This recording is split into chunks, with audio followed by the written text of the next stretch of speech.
Mark Snyder, Mayor, Manitou Springs. Rob McDonald, PPACG. Joe Glenn, El Paso County Commissioner. Don Mann, Colorado Springs City Council. Joel Miller, Colorado Springs City Council. June Moore, Military Affairs Council. Sharon Brown, City Council Fountain.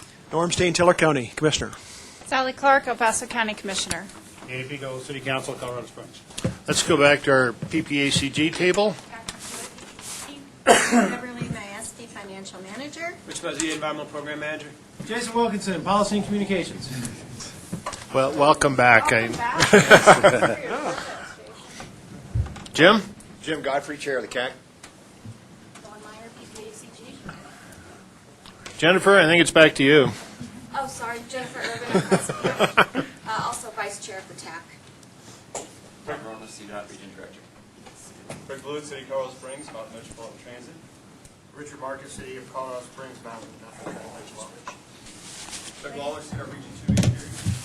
Keith Spreisfeld, CDOT Region 2 Environmental. Headed CDOT Region 2 Planning. Emily Lindsay, PPACG. Brandon Cooley, CPACG.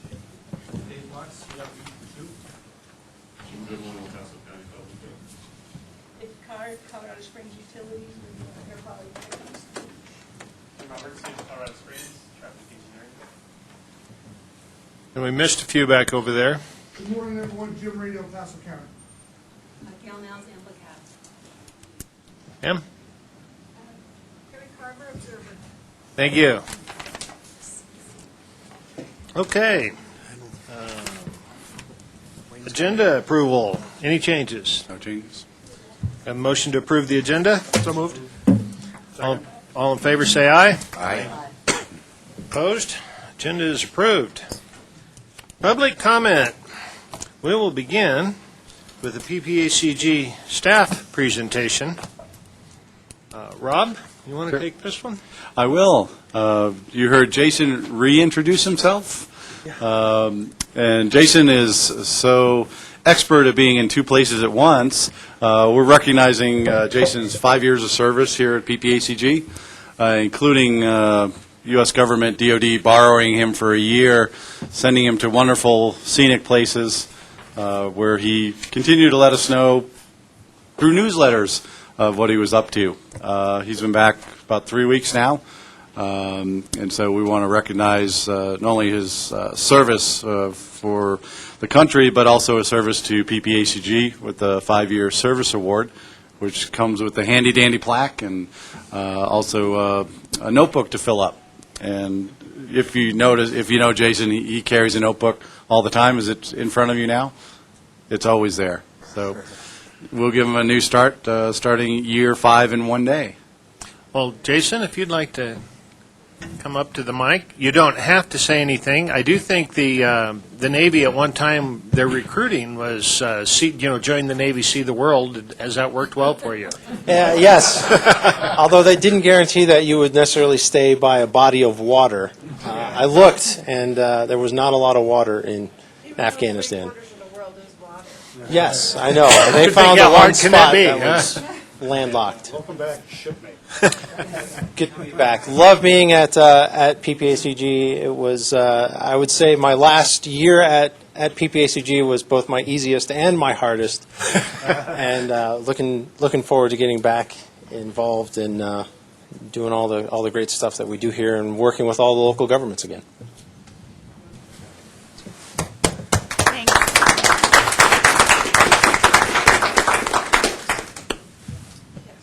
Tables are a little closer this time.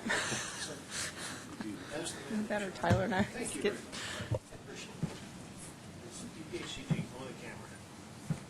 Yes. Okay. We do. Eric can take over that. Yeah, I have her actually taking pictures right now. The local governments, the mountain. Why don't I take a picture with my Email. There you go. Okay. We'll put you in the middle. Yeah, we Want to stand by the flag? That little background window. I was going to look at it.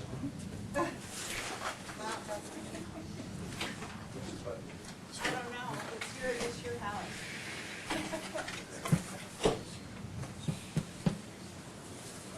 Your hands are special.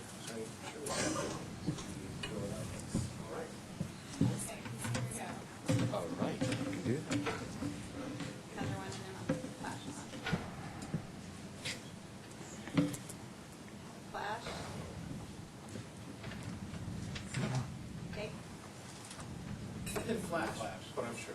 It looks like it's right. Marvelous. Thank you.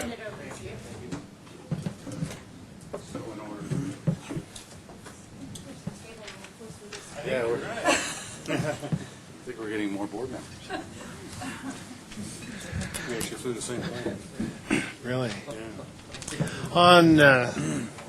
Still on public comment, Craig Blewett, I believe you have an introduction to make.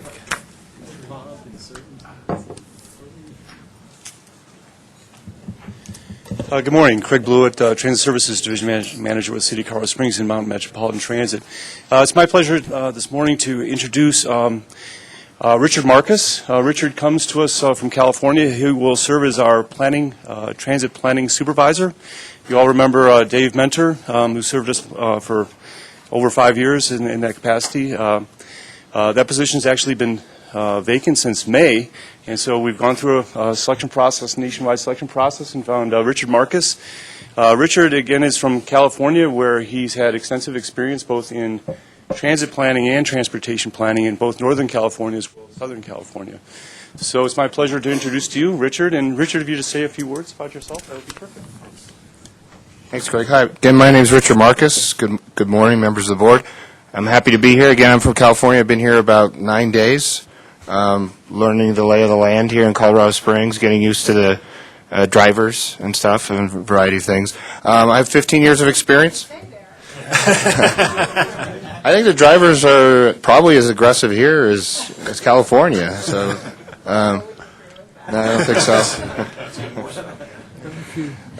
Yes, so I have 15 years of experience, mostly in public sector and government. I have 2 years in private sector as a consultant as well. I have my master's degree in transportation planning from UCLA. I've also worked in New York and London briefly as well. So I think I have a wide variety of experience in planning and transit, long range, short range, capital planning, service planning. So I'm really happy to be here and be a part of Craig's team and come here monthly and give you guys reports and work with you on whatever you need. So I'm really happy to be here. And then last thing, I'm a 49er fan, not a Broncos fan. So I have to.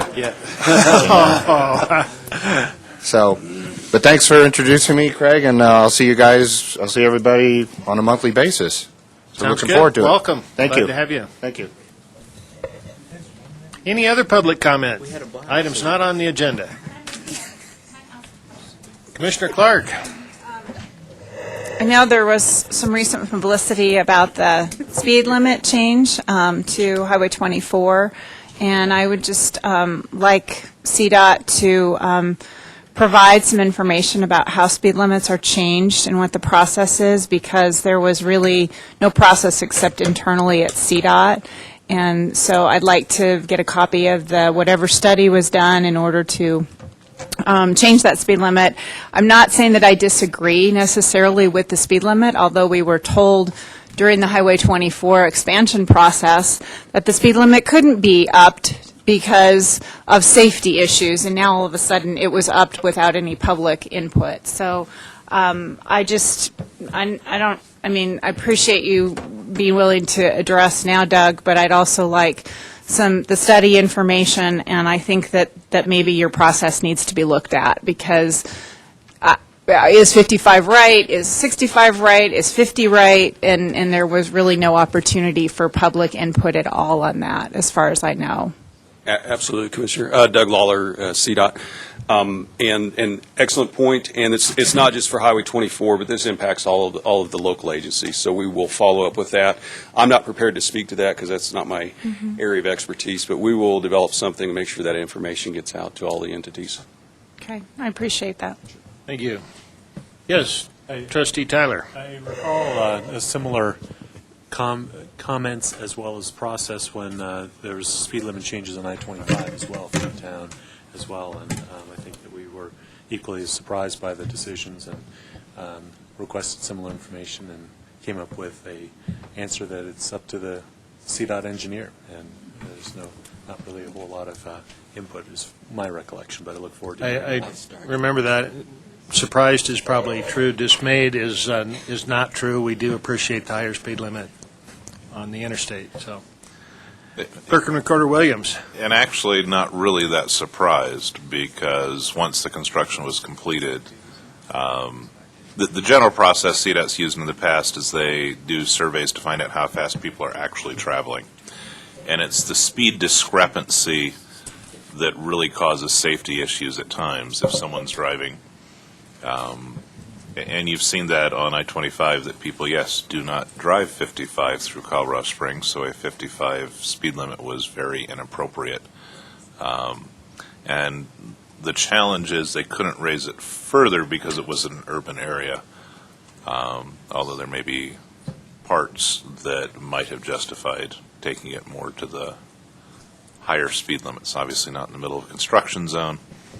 But it is something that CDOT has looked at periodically, and certainly with the I-25 change, that is one that the travelers, that many more people became closer to law-abiding as a result of the decision. By changing the law. By changing the law. And there's some things that are wrong, and then there's some things that are set by government. And I think for some philosophy of class, there's malum se and malum prohibitum or something like that. But The government's always right. Is that what you're saying, Wayne? no. I think he was saying just the opposite, actually. just the opposite. But in this case, I think letting folks know the process and some advance notice is also good. So I think we can improve the processes there. But we do need to make sure that ultimately we make decisions based on the safety of our citizens. Commissioner Clark? I just wanted to say, I don't disagree with it's the safety of our citizens, but I don't even believe that the city of Colorado Springs was involved in that discussion, and no one knew until after it already happened. And so I think safety is a priority. I think start and stop traffic. It's sort of, Highway 24 is sort of an anomaly because it's really a highway, but it's kind of a collector, and it's kind of it kind of crosses over because it gets so much internal traffic as well, of crossing back and forth. There's a lot of kids that cross from one side to the other to go to school. I think there's a lot of other factors at play here. So I just like to see CDOT come up with a process that would be more conducive to allowing the public some input without just arbitrarily changing the speed limit because everyone's speeding. If that were the case, we'd be going probably 80 or 90 sometimes on I-25. So is that safe? I don't know, but I don't think so. And it's contrary to what we were told during the Highway 24 process, which I was extremely involved in. So I just, again, it's not about what was done, it's about how it was done. And I understand that traffic engineers at the city were just told to change the signals, and they weren't really informed that the speed limit had been changed in advance either. So that's what I just bring up for discussion and to ask for some response from CDOT, because it is a unique area, and I'm sure you'll find the same thing all around the state. So thanks for an opportunity to talk about that. As long as we have CDOT on our minds, Tom, do you know the timeline now for opening 3 lanes to Academy from that Woodman to Academy stretch?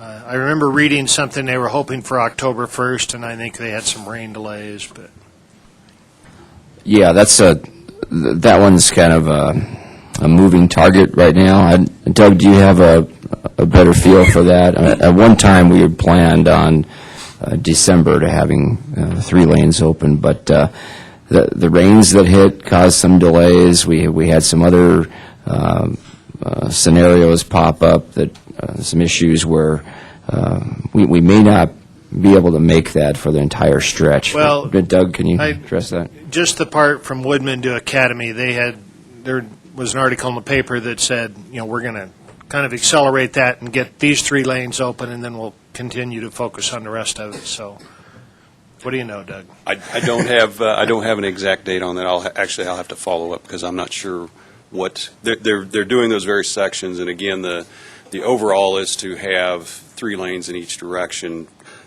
most of the way, certainly to Monument by December. That's the target date, but I'm not sure on the interim date. Okay. Thank you. I'll follow up on that. Any other public comment, even by board members? Seeing none. Item 4 be our consent items. Unless someone has a reason to pull any of these off, Do we have a motion to approve? So moved. With that, we will call the roll. All those in favor say aye. Aye. Opposed? Motion carries. Moving on to committee reports. Transportation Chairman. Advisory. Clerk and Recorder Williams. Can I just say one on the thank you to CDOT for particularly 4E with respect to the Highway 24 allocation of an additional $8.5 million for response to some of the flood issues. We appreciate CDOT's attention to that. And so just to say thanks, even though it was on the consent calendar, we appreciate it. That's true. We did hold what's the special meeting of some sort to get that approved because they had money and they wanted to get it out on the streets and the streets needed it. So thank you, CDOT, for moving that quickly. So that was Chairman, can I ask ratify. something Yes. about that? I wanted to also thank CDOT for that. I wondered what the timeline was on the project that's supposed to reopen the road into Manitou Springs from Highway 24. Dave or somebody from CDOT, do you have kind of a, maybe Mark knows more than I, but I know you're frantically working up there, and I'm frankly amazed that what's going on as quickly as it's going on, but I'd just like to know what you think the timeline will likely be. We're looking at possibly next 10 days. I say possibly. We gave clear direction to the contractor to, excuse me, my name is Dave Watt, I'm a resident engineer with CDOT, so that we're on the record here. The ongoing contract with TZAC Construction have been let this spring. This was some of those, that $5.5 million that the board has put into the tip that is putting back into the project and adding to that. So it's about $800,000 worth of work to repair the 3 scour holes at 24E. Mayor Snyder will be complete this month and have the road back open. This will not include the bridge repairs, but we're going to have the road open west Serpentine all the way up to Highway 24 this month. That's pretty, I mean, it's pretty amazing that you've been doing a really good job, Dave. And I think what most folks aren't we've seen a lot of flooding throughout the state. The unfortunate thing is here in our region, we're going to see it over and over and over again as we look at the events that are taking place. And we really appreciate your partnership. And we value the work we've been doing with Russell County and Manitou Springs and Colorado Springs. It's been quite a community of effort to assess and address the damages. One more while I have the microphone, we will be also advertising for the larger box culvert that we've discussed at the Waldo Canyon entrance, and we're in the progress of designing a debris encashment system up above that. So trying to work on returning the waters that came out of the Waldo Canyon entrance, particularly on August 9th, was the most infamous day that happened. But we've had these overflow events. We're looking at establishing a box culvert that will return those flows to Fountain Creek where they belong, but also trying to capture some of that debris up above there before it gets into Fountain Creek and comes on down below.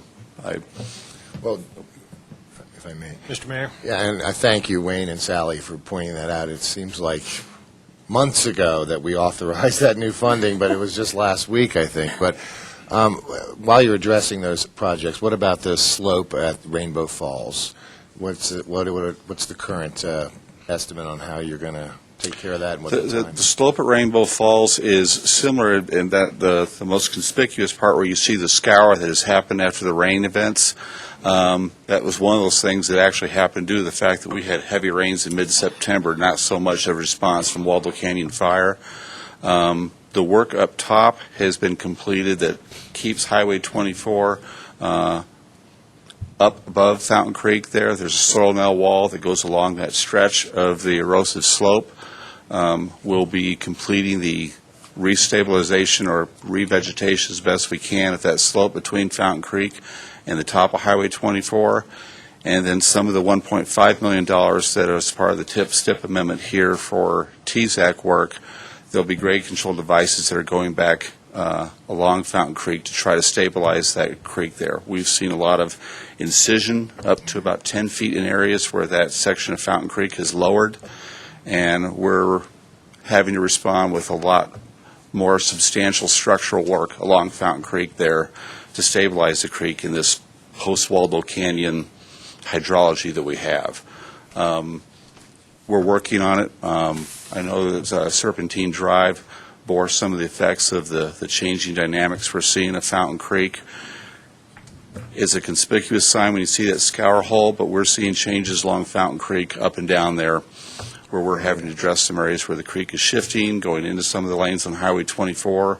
That's also some of that $1.5 million that we're putting in with TZEX to add into their contract so that we can address these scour areas and keep Highway 24 open. I hope I addressed your question. Everything but maybe a time when that work might be completed, but we can hang on. I think we're out of the immediate danger, although wet weather is, The drop structures will be performed. We're going to add that into TZEC's current contract, but in the sequence of priority, getting 24E back open was number one.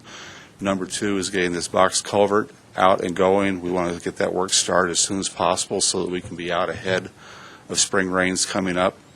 Third priority, probably the debris and catchment system, and then the fourth priority, maybe it's a 3A or a 2A, is the work on the drop structures there at Rainbow Falls.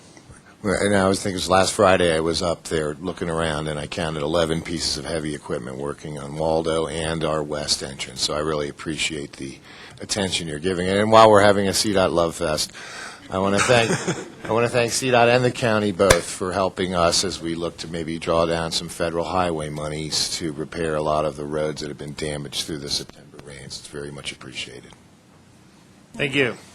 Commissioner, I'd kind of like to move on quickly. I know. I just wanted to let Dave know that we've been trying to track down some additional dollars for the Army Corps of Engineer that supposedly was approved, but we haven't seen the money yet, amazingly enough, of about anywhere up to $1.5 million for Rainbow Falls. So if you could just get us just a recap of what you provided to us today, it would be helpful, at least for those of us that are impacted. And then if anybody wants tours of those facilities to see what's going on, I'm sure that that's available to work through you or us or however needs to be done. Thank you. 5A, Transportation Advisory Committee Report. Jennifer Irvine. Good morning, Mr. Chair, and the rest of the board members. As you can see, I'm not Tom Cassawar, but he was on vacation last month during our meeting, which was probably well-deserved, so I'm on his behalf, since I ran the meeting, going to do the report today. We had one action item last month, and then the remainder were discussion and informational items. The TIP amendment, which you just approved via consent, we also unanimously approved and recommended for your approval. And then we had a lengthy discussion in regards to the 2040 regional transportation goals and performance measures. And I just want to thank PPACG staff. They took a lot of our recommendations and a lot of your recommendations and a lot of the CAC's recommendations and did a good job of reducing the number of goals and performance measures. So we made some additional comments on that, and we expect that to come to next month's meeting for final recommendation. And we still have some things I think we need to work out, but some follow-up on tax part, and we'll be able to make a recommendation next month to you. Specifically, I just wanted to talk about the year-end status report, and there's some projects that have not moved forward in the TIP schedule, and the member government entities are working on those and providing input, and I think most of those are moving forward, and so we'll be providing input to CDOT on the status of those respective projects. And then the remaining of the items were just information and discussion items, which we'll see back and eventually make recommendations to the board on. And if you have any questions, I'd be happy to answer those. Questions for Jennifer? Thank you. Thank you. And I see we have Jim Godfrey here for Community Advisory Committee. Good morning, Jim Godfrey, Chair of the CAC. Good morning, board members. I was not at the meeting. Full disclosure, Bob Baker, our second vice chair, was there. I have talked and had some feedback from them. We had one item for recommend, and that was the Air Quality Spatial Temporal Trends report that's on your agenda for today. Like Jennifer mentioned, we did have considerable discussion over the last two meetings about the goals and performance measures and how unattainable or unmeasurable many of those were. And so I think that the trend, like Jennifer said, the discussion was around how to simplify those, what are meaningful measures, can the measures be accomplished, and in what cost, and then looking at value add. So I think we're headed in the right direction. I think we've got at least one more month of discussion on that, but it's coming in your direction soon. So other than that, I really don't have anything other than was in the minutes. Questions? And I apologize, I will have to leave. I've got another meeting, so thank you very much for Thanks, Bob. Regional Advisory Council. Who do we have for that one? Anybody from the RAC? Looks like she's late. Okay, We can stand as written if. that works. And Air Quality Technical Committee. Tim Roberts. Good morning. How are y'all doing today? We had quite a hiatus from the AQTC meetings, and then the last 2 months we've had 2 meetings, which is good. See, we had an election of the new chair, and of course that's me. So glad to be here. Congratulations. Was it a tough election? Let me tell you that it was unanimous. There's three of us, and Get much the better other than 2 that. ganged up on me. Yeah. Well, I didn't vote, but okay. The main topic was the air quality trends report. We reviewed the report both in August and September. It's in your packet today. I tell you, I think the final report is written very well. It flows well from what we saw in August. Really good information in there. Some comments we did have at the meeting was to add the military installation policies and regulations, update the sulfur dioxide graph if the more recent data was available, and information regarding ozone, especially the background for the regional and impact from oil and gas, impact from oil and gas both within the region and outside the region. We talked about having more frequent meetings, and in order to do that, we thought we could have a goals and objectives focus, so that when we do meet, we have topics to kind of retain interest. And that was it. It's kind of a brief meeting, both of them, but very productive. And I think the comments and input we got into that trends report was it's well written and it flows very well, I think. So, Questions for Tim? Thank you. Okay. Action items, 6A, our 2014 PPACG draft budget and member dues assessment. Good morning. Beverly Majewski. So today we'll review the draft 2014 budget, primarily for the purpose of obtaining your approval of the dues assessments for submission to your member governments as part of their budget process. The budget before you is very similar to the amended 2013 budget approved just a few months ago. For instance, our estimates of grant income that are outlined on pages 1 and 2 of the budget details only increases by $517. And the member dues do not increase under this balanced budget. Right. Page 3 summarizes dues allocation calculation. The 2014 dues are allocated based on the 2012 assessed valuation. And as you can see on that page, some member governments' assessed valuation goes up and some goes down. For instance, Teller County goes up as a percentage, a little higher than some of them, and that is due to producing mine valuations going up. You're welcome. So, it's that type of real estate that's going up in this assessed valuation. So, and then we budgeted an increase of only 1/10 of an FTE, or full-time equivalent employee, due to net personnel requirements caused by the close of the Military Impact Planning Grant and the beginning of Connect for Health Colorado guide grant under the Affordable Care Act. The draft budget also includes a 2.8% salary market adjustment and a 15% estimate for health insurance increases. We're hoping that the health insurance comes in less than 15%, and the proposed 2.8% salary increase is based on the Denver Boulder Greeley CPI index.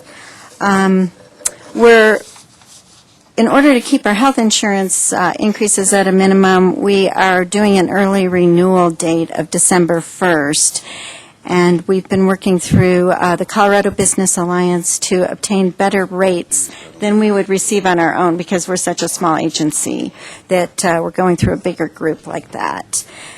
Page 4 and 5 explains the budget on a line-by-line basis. And the attachment 2 displays the budget. That worksheet summarizes the budget by the grants or the planning areas, transportation being one of them, the Area Agency on Aging being the first one, and so on. Are there any questions? Questions for Beverly? Commissioner Clark. Beverly, the Connect, whatever the heck it's called, Connect for Health Colorado, is that the healthcare exchange? Is that what I'm understanding? Yes, it's our guides that we got a grant this last year that was approved by this board, and it's for $500,000 over an 18-month period. And then we hired they're not really temps, but seasonal, because it's for the grant, and they're hired during the sign-up periods. So there's 2 sign-up periods, the one that's happening right now and the one that will be next year's. And they've gone through the training that was done by the state. And it's actually a separate entity under the state for this Connect for Health Colorado. And then people are coming in just like our insurance assistance for the seniors for Medicare. And they come in and they can sign up here if they have any issues. Now, some people, of course, are just going online and signing up. But some people, like to have some help doing that and have questions because they have more complicated situations than other people. Okay, so it's money that we've gotten as a grant right for this. Now there's no matching. Right. Okay. So there's no dues that are supporting this effort, none of that, but we did get this grant. I know at El Paso County, we've been planning for this as well with Department of Human Services, because we expect about 22,000 new applicants for Medicaid because of the Medicaid expansion here in Colorado. So, I'm sure that they're coordinating with you all, because once you sign up, you have to get ineligible for other kinds of, like Medicaid, for instance, and then you can qualify for the healthcare exchange. So I was a little bit confused because I thought maybe this was something that we were paying out necessarily. Oh, but no. This is for citizens to be able to come here and get assistance. So the state sent out, like an RFP, or Connect for Health Colorado sent out an RFP last year, and then we applied to be one of the assistance sites. We also applied to be a hub site, but Boulder got the hub site. And there's some differences into what they do. Maybe they coordinate the assistance sites, but we weren't really, we didn't get that, but we did get the assistance site. And then there's another one in Colorado Springs. And how are we doing on our own health care for employees here, Rob? Is the new Affordable Care Act going to impact us financially at all here at PPACG? Yes, no, maybe. Here's where we're at. As Bev said, assuming that they ever approve a budget in Washington, sure. D.C. Yeah, they may. Every year we meet with our broker to shop around for best insurance for an agency of our size. A couple years ago, we joined the Chamber of Commerce, who is now the Regional Business Alliance. They offer a plan for small organizations to keep costs down because they can buy at bulk rates. So we plan to renew in December. For that, they've offered that through Humana, and so we'll keep our costs, we think, under 15% based on the initial return. That way it saves us from the estimated 40 to 60% increase if we renew January 1st. We're hearing from the insurance broker that the cost of the Affordable Care Act obviously being passed along by the insurance companies. But if you renew before, meaning this calendar year, then you avoid that. So we're good for, we think, a year. And then our plan is to see how Affordable Care Act rolls out, the exchanges roll out, to see what impact it may have on us. Right now, it's, as you can see, less than 15% of our health care premium, not our total budget. And so we think that's affordable. We've been 12 to 15% for the last 5 or 6 years, and balancing premiums versus what employees pay and those things. So we think right now it's still affordable, but we're, like everyone else, going to see how it rolls out next year. Thank you. Any questions for, yes, Councilmember Knight? Yeah, I have a whole litany, and if anybody watched council meetings, you'll know that's not out of the norm. First question I have is on this expected matching grant you have from the National Homeland Defense Foundation for the Robin Wood Johnson Foundation grant. I guess the grant's going up from $31,000 to $75,000. We get a 100% match from the Defense Foundation. This is the situation with that. We had the military impact planning grant, and under that, Kate Hatton introduced the Peak Net Military Care Network. Then, because we needed to transition that into something else because the military grant was going to end, we received the Johnson Foundation grant, Robert Wood Johnson Foundation grant. Kate, when she worked here through the National Homeland Defense Foundation, contacted different agencies and companies throughout this region and had got funding for the match for this grant. But it couldn't come through us because we're not a not-for-profit. Went through the National Homeland Defense Foundation. Now the grant's being kind of transitioned over to them, or it's not really being transitioned. We still have the grant, but Kate is moving over there this next year on January 1st, and it will finish up this grant, and the Peak Military Care Network will continue and be transitioned out. So we show in our budget that we have $75,000 worth of grant income and $75,000 worth of matching from the National Homeland Defense Foundation. So it's all one grant. Some of it was in this year and some of it next year, and then it's done. And it's been transitioned then out of the PPACG. Well, the question I was going to ask is, are we sure we're even going to get the $75K from the Homeland Defense Foundation? I mean, it's in the bank. It's in the bank? It's in the bank. Okay, because they're having problems. They're on a... Right. In this particular case, these companies and agencies that contributed to this, it's restricted for this use only. Okay. And then the other line you had was a possible $100K grant for DOLA. So I'm concerned, are we basing our budget on possibilities, or how sure is this income? Well, if the grant doesn't come through, we won't have the expenditures. Okay. Because these grants are expenditure reimbursement based, and we just won't do the items that we were going to do under this grant. There's some contract, and there's an additional part of an employee and things like this that would be allocated to that. We just wouldn't do that. All right. And then on membership, in Table 2, you're showing our 2012 dues. You say our 2013 hasn't gone up, but there's no 2013 column of the dues that we paid?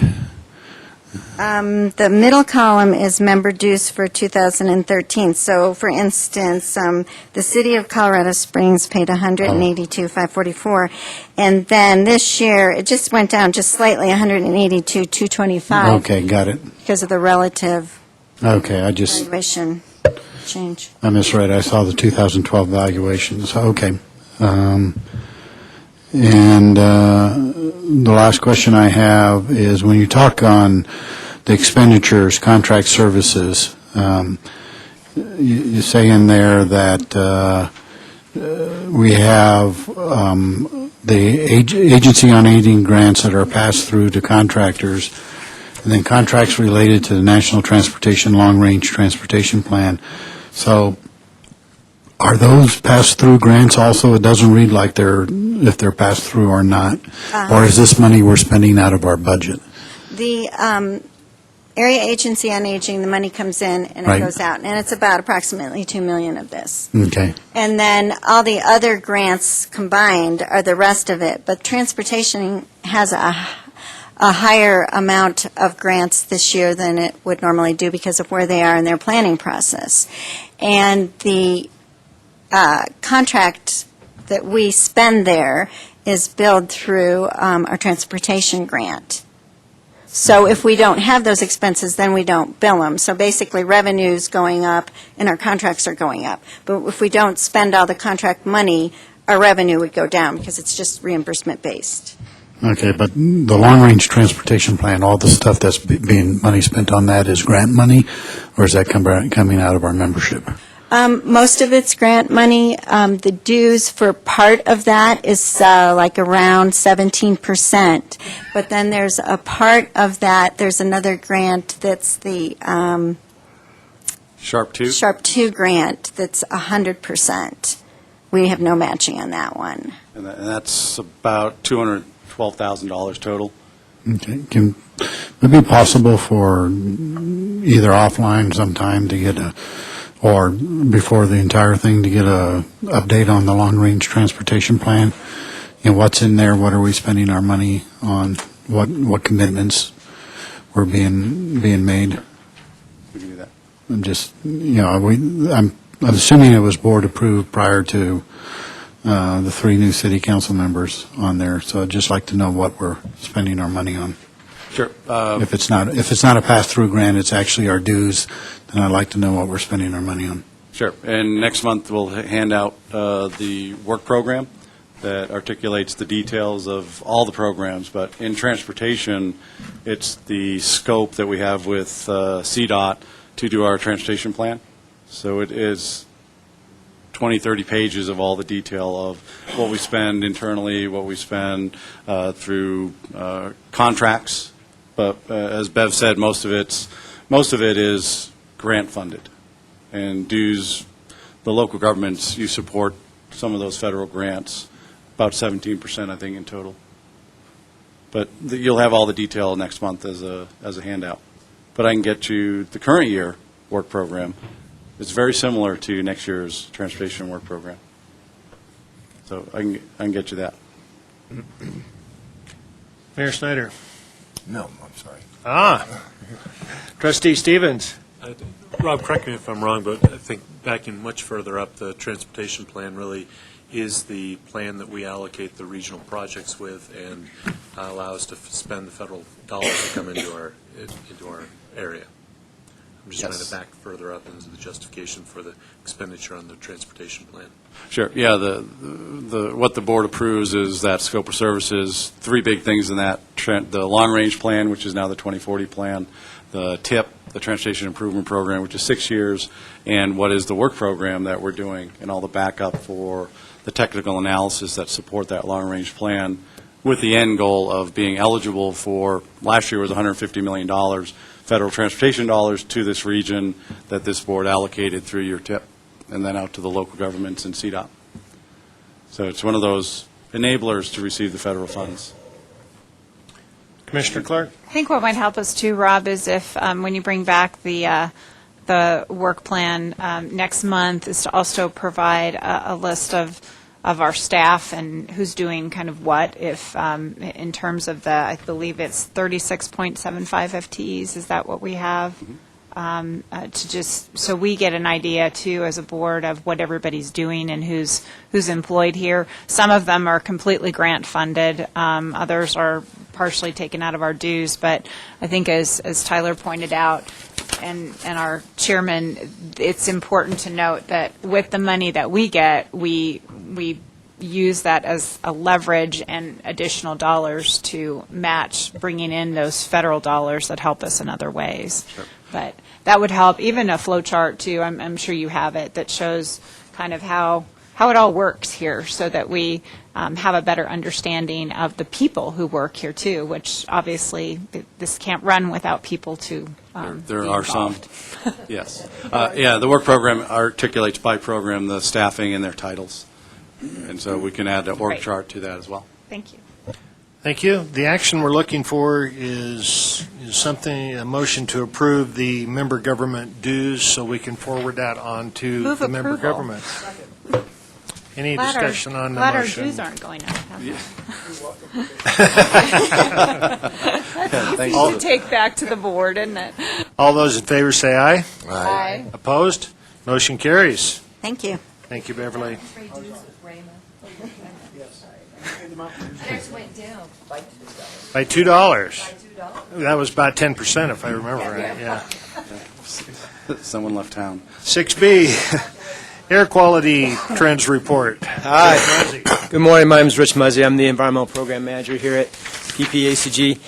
This is an action item. PPACG staff, Air Quality Technical Committee, and the Community Advisory Committee, as you heard, all recommend that the board release the 2013 Air Quality in the Pikes Peak Region Monitoring and Trends Report to the public. PPACG is the lead air quality planning agency for the Pikes Peak region. We received that designation in the 1970s. And as such, we review current and emerging air quality issues and conduct public outreach and education and review legislation. The last time the Air Quality Trends Report was updated was 2008. The purpose of the report is to provide an overview of air quality issues in the Pikes Peak region. There really isn't a report like this in our region which provides an overview of the issues to the public. And also as a response to questions that PPACG gets and other agencies with regards to air quality issues in the region.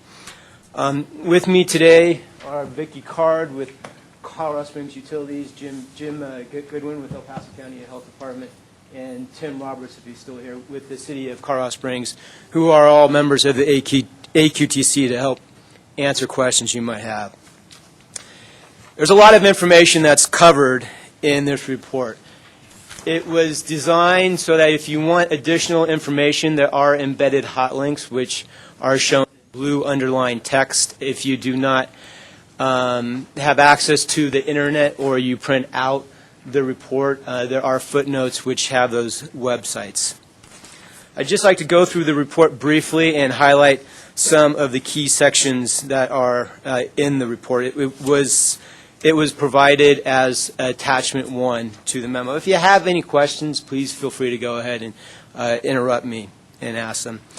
The air quality planning boundaries are shown on page 2, and they are the same as the MPO planning boundaries, and they include most of El Paso County and extend up into Teller County, primarily the Woodland Park area. Regional planning factors are shown on page 4, and they describe the factors that influence air quality in the region. That is population, vehicle miles traveled, state and federal legislation, oil and gas development, which isn't a primary factor to in this region, except that for some pollutants such as ozone, there's such regional pollutants that because of the oil and gas development in other areas, such as the Northern Front Range and out west, that we do get some oil and gas development concentrations at the ozone monitoring stations at our region. At the monitoring stations, background concentrations can be as high as about a third to a half of what we see at a monitor. So that's all pollution that's coming into our region from other areas. Air quality pollutant regulatory standards, those are shown on page 6. These are standards that have been put in place or changes that have been made since 2008 to the criteria pollutants. The Clean Air Science Advisory Committee reviews the current standards, and they go ahead and and update those every 5 years if necessary. That's a requirement of the Clean Air Act. And air quality monitoring locations are shown on page 7. On page 9, there's a table that shows where the monitoring locations, and on page 10 is a figure. There are 4 monitoring locations. Back in the day, in the late 1990s, we would have as many as 8 CO monitoring stations. Now we just have 1. A lot of that is just because as the concentrations get lower, we don't need as many monitoring stations, and also with regards to changes in the requirements for locating the stations, there aren't as many required, and also just the reality of how much money there is to go ahead and afford monitoring stations. The deactivated monitoring stations are shown on page 3, and also on the air quality monitoring locations. It talks about the monitoring requirements, some of how siting is done with regards to placement based upon downwind of of metropolitan areas where concentrations are found to be the highest because of modeling that's done, and also for instance, changes in EPA requirements for monitoring, such as population thresholds. On page 11 through 27, I won't go through each one of the criteria pollutants, but that's where each one of the criteria pollutants is discussed, describes kind of what they are, where they come from, the health effects, and the trends. I just would like to highlight ozone, which is the most problematic pollutant of concern in the region. Every year I usually provide an update to the board on ozone air quality concentrations. There are 2 ozone monitoring stations in our region. One is at the Air Force Academy, and one is in Manitou Springs. It's still there. Go down the stream. If you look on page 17, there's figure 4 kind of shows that we're pretty much right up against the standard. The standard is 0.075 parts per million, and both monitoring stations are currently at 0.074 parts per million. Ozone is unique because it's really a regional pollutant, and it's not emitted directly like other pollutants such as carbon monoxide, and concentrations are usually highest in the summer, June, July, when it's hot, and it's a chemical reaction between hydrocarbons and nitrogen oxide, which actually forms the ozone that we see. And as I mentioned, the background concentrations at the ozone monitoring stations are pretty high, so there's only so much that you can do kind of in a region to go ahead and bring those concentrations down. There's been talk for a while about revising the ozone standard to a range of between 0.060 to 0.070 parts per million. The current, I guess, scuttle that I heard is that they'll make a decision in 2014. They might go ahead and drop the lower end of the standard and set at 0.070. If it is set at that level, we would go ahead and be in a violation of the ozone standard. And what this means is discussed on the bottom of page 15. But there's severity classifications based upon how badly you go ahead and exceed the standard. We would probably be classified as a marginal area. And what that means is based upon the current implementation rule, which could change, that the EPA has, is they make an assumption that based upon the federal regulations that are put in place, that you'll actually meet that standard in the future. So they don't actually require a attainment demonstration plan, which would mean that if we exceeded the standard, we might not need to go ahead and implement any regulatory control measures here if the implementation rule that they have now stays in effect when they go ahead and change that. But we'll go ahead and see what happens. With the current standard of .075, because of rounding, you actually need a 3-year average of the fourth max of .076 parts per million to go ahead and exceed the standard. We've been kind of hovering pretty close to the standard for about the past 2 years. Before I go on, are there any questions people have about ozone? Clerk and Recorder Williams.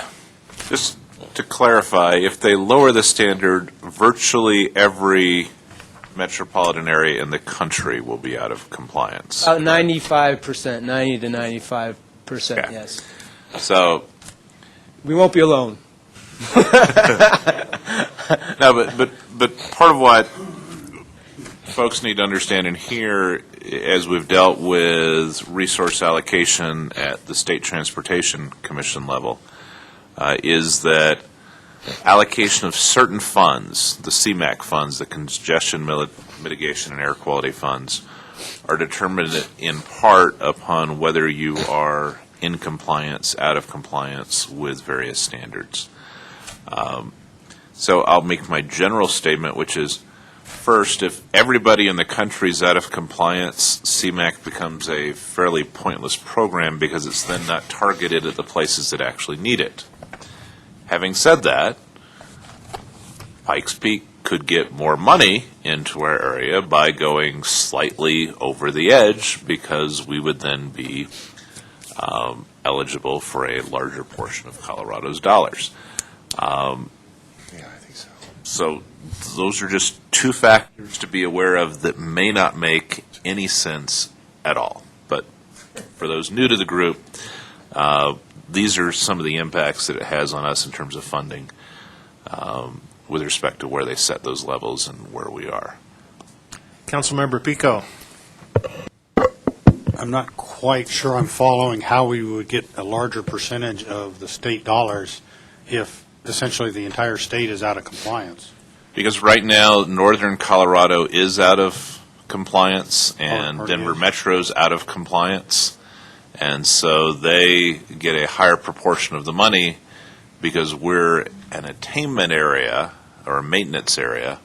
So the allocation formulas appropriately for this particular project direct the money to where it's needed, the places that are out of compliance. Because we are in compliance, we get a smaller share of the money. That's just the way it's set up. Negative incentive. Yeah, negative incentive. So since we're in compliance with the standard, we have to change the standards, yes. I got it. I'm not saying it's logical, Councilman. I'm just saying that's the way it works. Councilmember Miller. I have a question on, in the report, it cites oil and gas development as the largest source of ozone. Yeah. Is there data that, because you said, well, it's notionally in the region, we think it's caused, I mean, is there anything that directly, I mean, can that be backed up? That's Data? That's in the northern Front Range, and that's based upon emissions inventories that have been done for hydrocarbons, VOCs, that is, and nitrogen oxide, that have shown what percentage of the total emissions oil and gas make up. But that's just in kind of the northern Front Range. So it's not really pertinent to the Pikes Peak. I mean, Exactly. This is the Pikes Peak air quality. Exactly. It's not pertinent except for the background concentrations that we get kind of in our. But yeah, I mean, we don't have oil and gas. But oil and gas production elsewhere in the state contributes to our background. Can affect. But I guess the way I read it, it seemed like, and I should have read it more clearly that it's in the Front Range. I mean, but this is a Pikes Peak region report, and yet you have this whole paragraph about in the Front Range, it's the largest source. And so I'm going, well, I think I'll have to look. I meant, there's a section that says Denver and Northern Front Range. That's what it is. I think it was contained in that, but I'll go ahead and look, and I can certainly clarify that. Well, it's under if it was the regional planning factors. Okay. Section. It says oil and gas development. Right. And so to me, when it's under regional, it's saying, well, this is our region. It says emissions from oil and gas development is the largest contributor to level ozone in the northern Front Range. Well, why is it in our report then? Sure.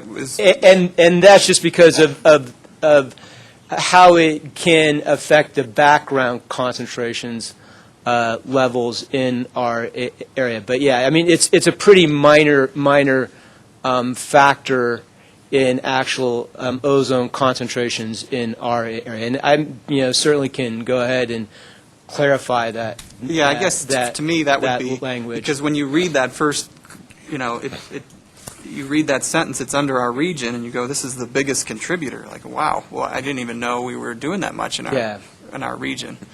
And so, I'm not sure if the point is to say, well, we have it going on elsewhere in the state, and it could potentially affect our levels down here.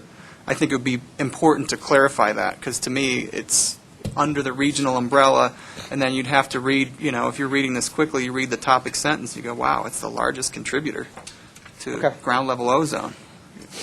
Wouldn't have expected that. So, I mean, if the point is to say that the more extensive development occurring in the northern portion of the Front Range could eventually, affect us down We here. can blame Weld County for something, huh? 18,000 oil wells. So again, Okay, yeah, I don't know how and everybody that's else- easy enough to go ahead and do. But see, if we allow fracking, we violate I was the about to say, here we can blame. Hey, there we go. Commissioner. Commissioner Steen. Yeah, I noticed from Tim Roberts' report that you're going to include a brief description of air quality regulations at military installations. I'm wondering, are the air quality standards different in our 5 military installations than the balance of the area? They have a little bit different requirements. They aren't that much different, but there are kind of federal compliance rules that they have, but it's not that much different. Are they lower or higher than? The actual standards are the same. It's just how they govern their operations. Because I was going to say that the Air Force Academy is one of our reporting Right. Exactly. Those aren't the standards they have to meet are kind of it's all the same. Okay. I was going to suggest we put a monitoring station in Teller County, or the city above the clouds, which would probably put us further within compliance, but then we lose CMAQ funding. So I'll withdraw that offer. And I will go ahead and I did also want to highlight sulfur dioxide starts on page 18. There was a monitoring station that went in place that I don't think most people know about the beginning of this year. And the reason why that monitoring place was that monitoring station was put in place was because of a EPA requirement that says you have to have a sulfur dioxide monitoring station if you have a population base of over 500,000. So the concentrations that you see on the graph on page 19 are just through September 15th, and we will not know until the end of 2015 whether or not we're in compliance with the sulfur dioxide standard. That is because it's a 3-year average, and right now we just have data through the end of September, beginning of October, so only for a 8 to 10-month period. But those are the concentrations that we're seeing at that monitoring station. On page... Councilmember Miller. I guess I just would like to, as a member of the Colorado Springs Utilities Board, the sulfur dioxide and the nitrogen dioxide are both impacting the power plants, and there's huge capital expenditures in the next 2 years to meet the new compliance in early 2017.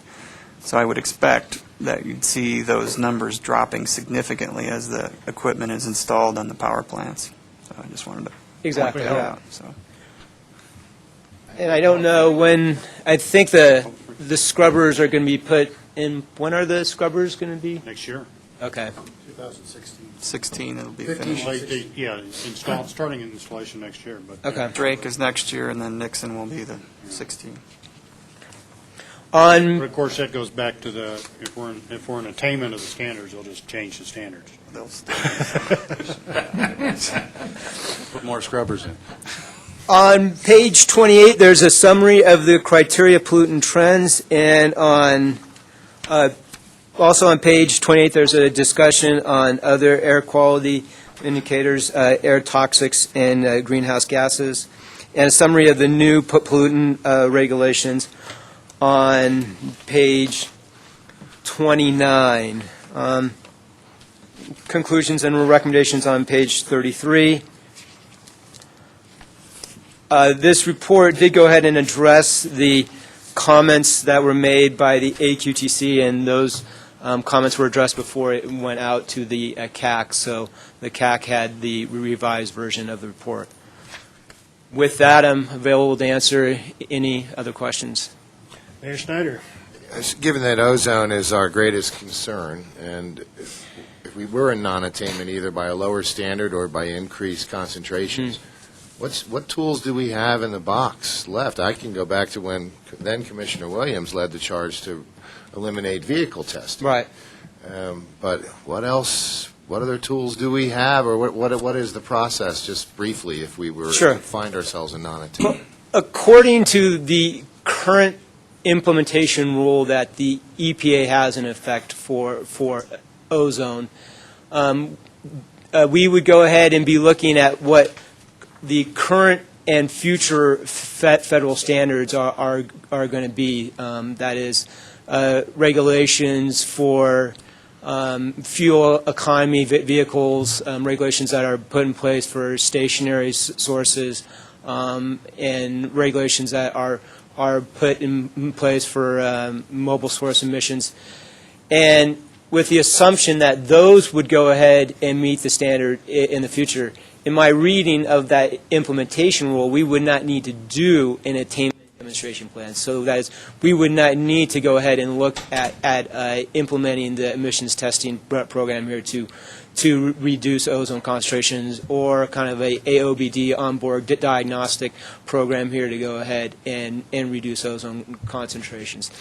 So the EPA makes the assumption that, well, based upon kind of all the regulations that are going to be coming down, and based upon the fleet turnover that happens over the years, the new cars get cycled, older cars get cycled out, and new cars come on board, and those new cars have more stringent standards, and more stringent standards put in place for power plants and fuel economy and other changes that you'll go ahead and meet those standards.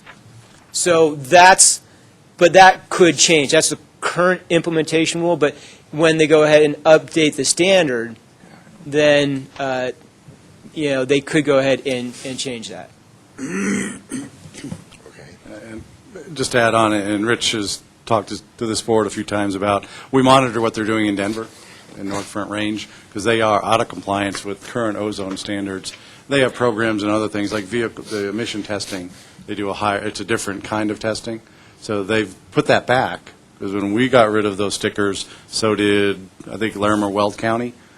But now they have emission testing again.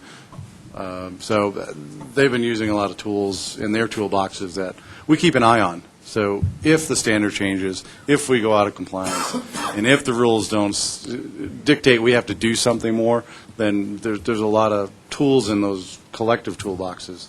But I think Rich is right on the money that if you get dinged for the background levels, you also get credit for the background global fleet turnover and other things. So I think that helps keep us within the standard. But as Rich said, we have 3 years when and if the standard gets changed. When and if, yeah. Okay. Clerk and Recorder Williams. Let me talk about a couple things, if I could. And first, on the emissions testing, if you look at page 12, because a lot of the carbon monoxide is really tied to vehicle traffic. And if you look there, you see that the the long-term trend is that emissions have actually been decreasing for carbon monoxide here. And for those who are new and weren't part of that change that we did a number of years ago, that trend downward has continued. Emissions testing has saved the poor and middle class about several $1 million in this area, because rich people don't pay that because they get new cars that don't have to be tested. So it really was a cost solely on the poor and middle class who have the older vehicles. And we see that the carbon monoxide was predicted by our staff as saying it will continue to go down because the new cars are better at those emissions. You have the ozone is a different issue, and most of what we have is background. I don't know what the background nationwide is. It can be up to half of the concentrations that you see at a monitoring station. So if you get a concentration of, say, 0.070, you can have background levels of 0.035. So that is, we did absolutely nothing here. I mean, if this was just a rural landscape, we would still be seeing those concentrations at the monitoring stations.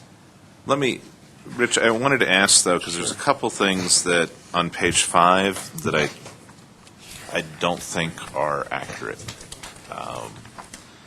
And this is in the Renewable Energy Portfolio Standard. Fairly controversial bill in the legislature passed last time, Senate Bill 252, and it raised it to 25% for cooperatives, up from the 20. And there's arguments. We cite the positive statement here. There were certainly arguments on the negative side in terms of increased cost for consumers and other things, but we ought to at least But Rich doesn't deal with that in his report. Right, no, but we ought to at least have the correct number, because they did change it again this last time, and that was a recent change. Just a question, wasn't it start at 25 and then drop to 20? You might be right, Wayne, but... I could. can check on that. I didn't have my full resources as I was checking. I was looking on my tiny screen, so it might have been dropped down to 20. Is it 20? Okay. Just Okay. double check the final I bill. think it started at 25, but... It may have been dropped to 20. So I could be wrong, because my little iPhone is not always the biggest screen. So, but if you could just double check I'll that. check on that. And we do have some areas in our county, and Teller County, and I presume Park as well, that are served by cooperatives. A large part of rural El Paso County, and even some of these suburban areas outside the city of Colorado Springs are affected by this. But just if we can check that, and I think those were the 2 areas that I had questions or comments on. Appreciate your work in pulling this together, and I'm, despite the fact we get less money, I am glad we are in compliance. Final bill was 20%. Councilmember Knight. Okay, I'm told final's 20, so I was wrong. I pulled up old data. I have a question. We've recognized Councilmember Knight. Okay. I'd like to make a motion that we table the release of this report for 1 month. I want to be able to review it. 2 reasons. Number one, I guess I have concern with a report that hasn't been done in 5 years coming out and then released when we only get 3 or 4 days to look at it. Didn't have time to get it down to our subject matter experts. So I'd like to get a chance to get it back to the city, Transit Department, CSU, the people that, if there is something in here, the data is what the data is, but, if we can get a chance to look at it, especially on the CSU side, we have a threat of a lawsuit by an environmental group, and so I'd sure like to take a look at it and see what kind of implications this is going to have if we're feeding ammunition into people's hands. So I'm making a motion that we table release for 1 month while we can get it back to our subject matter experts for review. if I could just make a quick statement. The Air Quality Technical Committee consists of kind of subject matter experts from each of the entities. Tim Roberts, I don't know if he's still here, he's a subject matter expert from the city of Colorado Springs, and he works for Craig, and Vicki Card is from Colorado Springs Utilities, so she serves as the subject matter expert from Colorado Springs Utilities. And Jim Goodwin and Tom Gonzalez are the subject matter experts from El Paso County Department of Health. So I just wanted to kind of... Granted, you have people on there, but I think this is something that we need to take back to CSU and have them report back to the full board on, and not just the three of us. Rich, is there a particular timeline? There's no we're up hurry. against? There's no hurry. Like Councilman Knight said, I mean, the report hasn't been updated for since 2008. Certainly, if the board wishes to wait a month, it wouldn't matter. Do we have a second on that motion? Second. Sharon Brown, you had a comment? I did have a kind of a question, and I guess, and a comment. Having been raised in northern Colorado, what is this flooding going to do? I mean, it's really going to, it could throw things really into it. Yeah, that's hard to say. Kind of. Yeah, I guess what effect it'll have on air quality in the North Range. But yeah, I know I've heard some of the oil and gas wells have gotten flooded, and I'm not sure kind of what's happened with regards to re-releases. Yeah. Thank you. So the motion on the table is to hold this report for 1 month, so Rich should be bringing it back at our next meeting. Sure. Any discussion on the motion? Call the vote. All those in favor say aye. Aye. Opposed? Motion carries. 6C, PPACG Board Bylaws Revisions. I've got it. It is back. After a month or two of discussion, we're asking today for you to review the proposed bylaw changes that your subcommittee and the board gave us direction to write into the 14th change to our bylaws in 46 years, so we don't do this very much. I think the big issues, and you can see in the text we did as the board requested, we like track changes too, so it keeps us accounting for all the changes so we can keep or toss any of the bylaw changes. But today's action is really release for your required 30-day public notice on it. We recommend you take action next month if you all agree to the bylaw changes. I think the recap of some of those is really to add the local military bases, and they still may combine some of their folks, whether they want to send one from each installation or not. So that's in there. For Jim, who's the alternate from the Business Alliance, we've added language to keep an alternate spot for the Business Alliance and not just one member, so we wouldn't evaporate Jim in place. We'd allow them to have two spots. And all these positions are non-voting. Evaporate, yes, you just disappear. That might add to the carbon. Yeah, it could throw us over. Carbon monoxide, we could go over. Interestingly enough, for the trends report you just saw in there, the military bases may have a lot of comments on that because they follow the executive orders that come out of the administration, and they have to do a lot more work with air quality, whether it's fixed or even background. So I think that was in that report as well. So the bylaw changes cover all that. The committee and the board recommended wait on the third piece, which was for public transit representation on this board. In the Federal Register last week just came out the first proposed rules for how to deal with that. And so we're starting to look at that. As the board directed, we're not addressing it in your bylaws now, but given what that rule is and how that transforms, we haven't been able to call anyone in Federal Highways or Transit. They're on furlough to clarify some of those, but We'll check in with them, but no action in your bylaws for the public transportation representative, which is starting to become a national discussion. But we did include the other ones, and we're asking for your release today. Commissioner Clark and then Wallaby. Yeah, and thanks, Rob, for recapping this. Well, one question, too. Have you been able to reach the military installations, and are they prepared to provide somebody for us? Or? We don't have them yet, but they too have been quiet lately and busy with other things. But Jason and I we'll get a hold of them to see who they would send. Okay.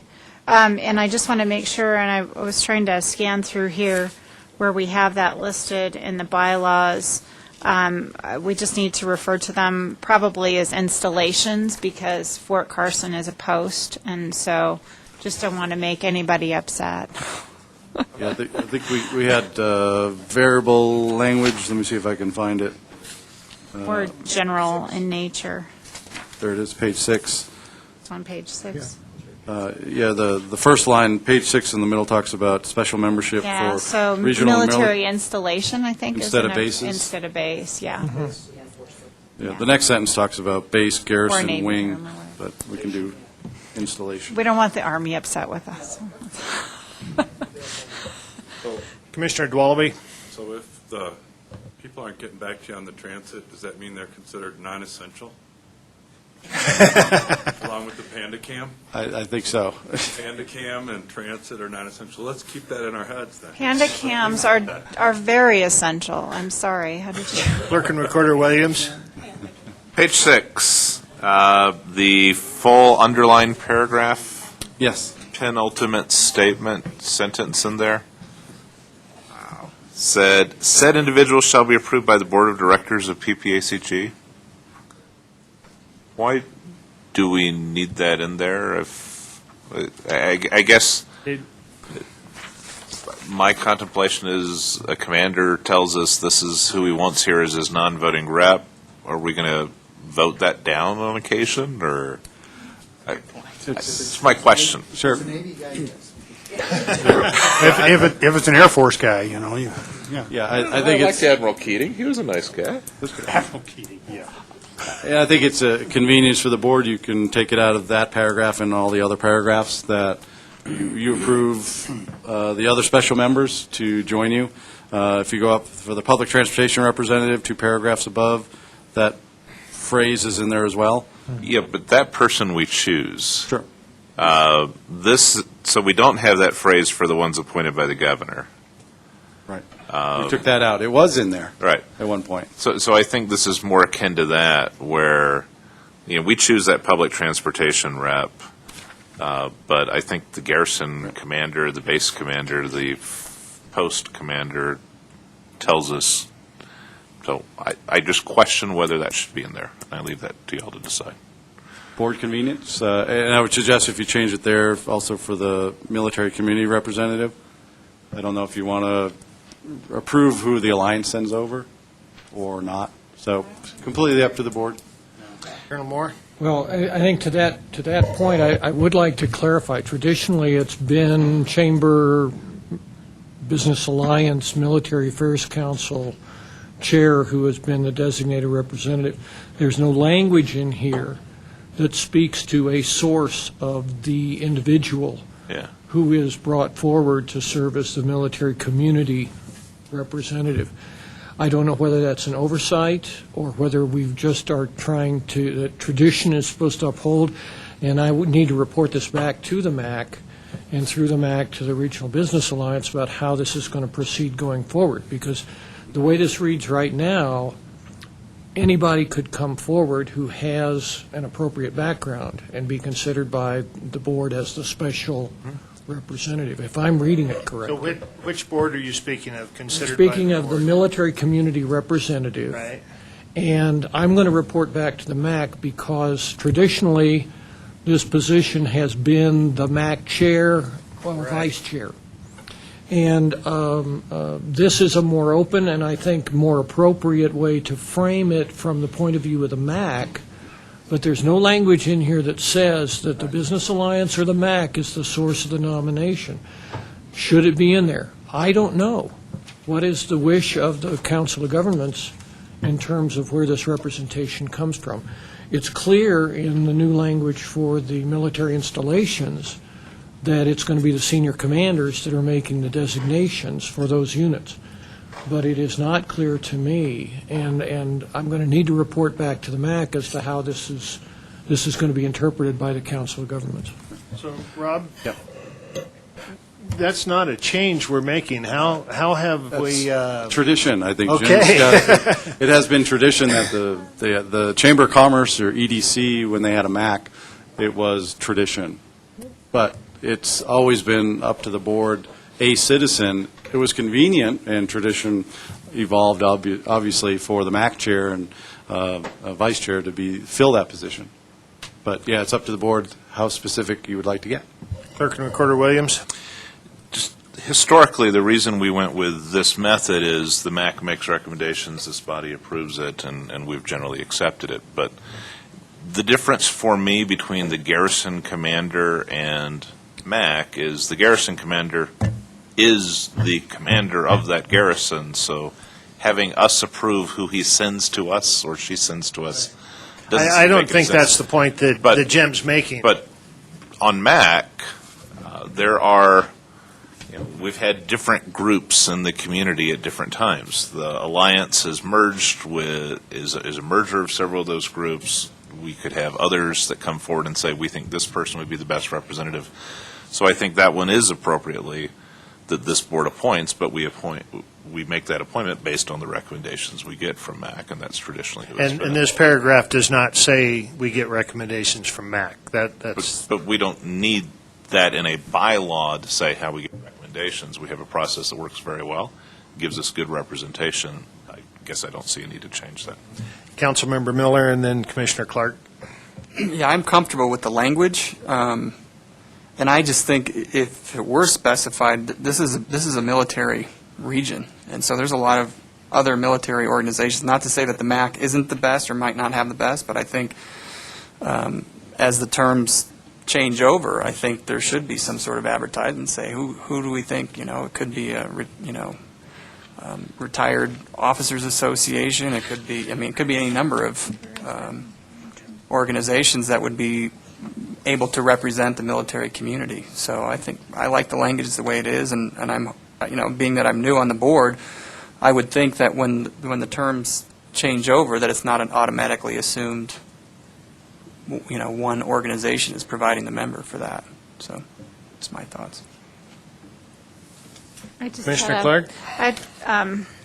Just a thought or two about the fact that if it's always the chair or vice chair, are they able to attend our meetings? And I think the issue that we've had over several years where you've been very good about attending, Jim, but over the past year or so, it hasn't been the case. We've rarely actually had sometimes someone from the chamber here. So I guess I would kind of like to, if it's going to be military or it's going to be business alliance, I'd like to leave it up to, frankly, the business alliance to decide who that is. Maybe it's a committee member who wants to serve in that capacity because the chair and vice chair aren't available. So if we were to specify chair and vice chair, we could say or committee designee or something to that effect, because while you'd like to have the chair or vice chair, I don't know that always is going to work out with their schedules. And I want to make sure that it's somebody who's actually able to be here.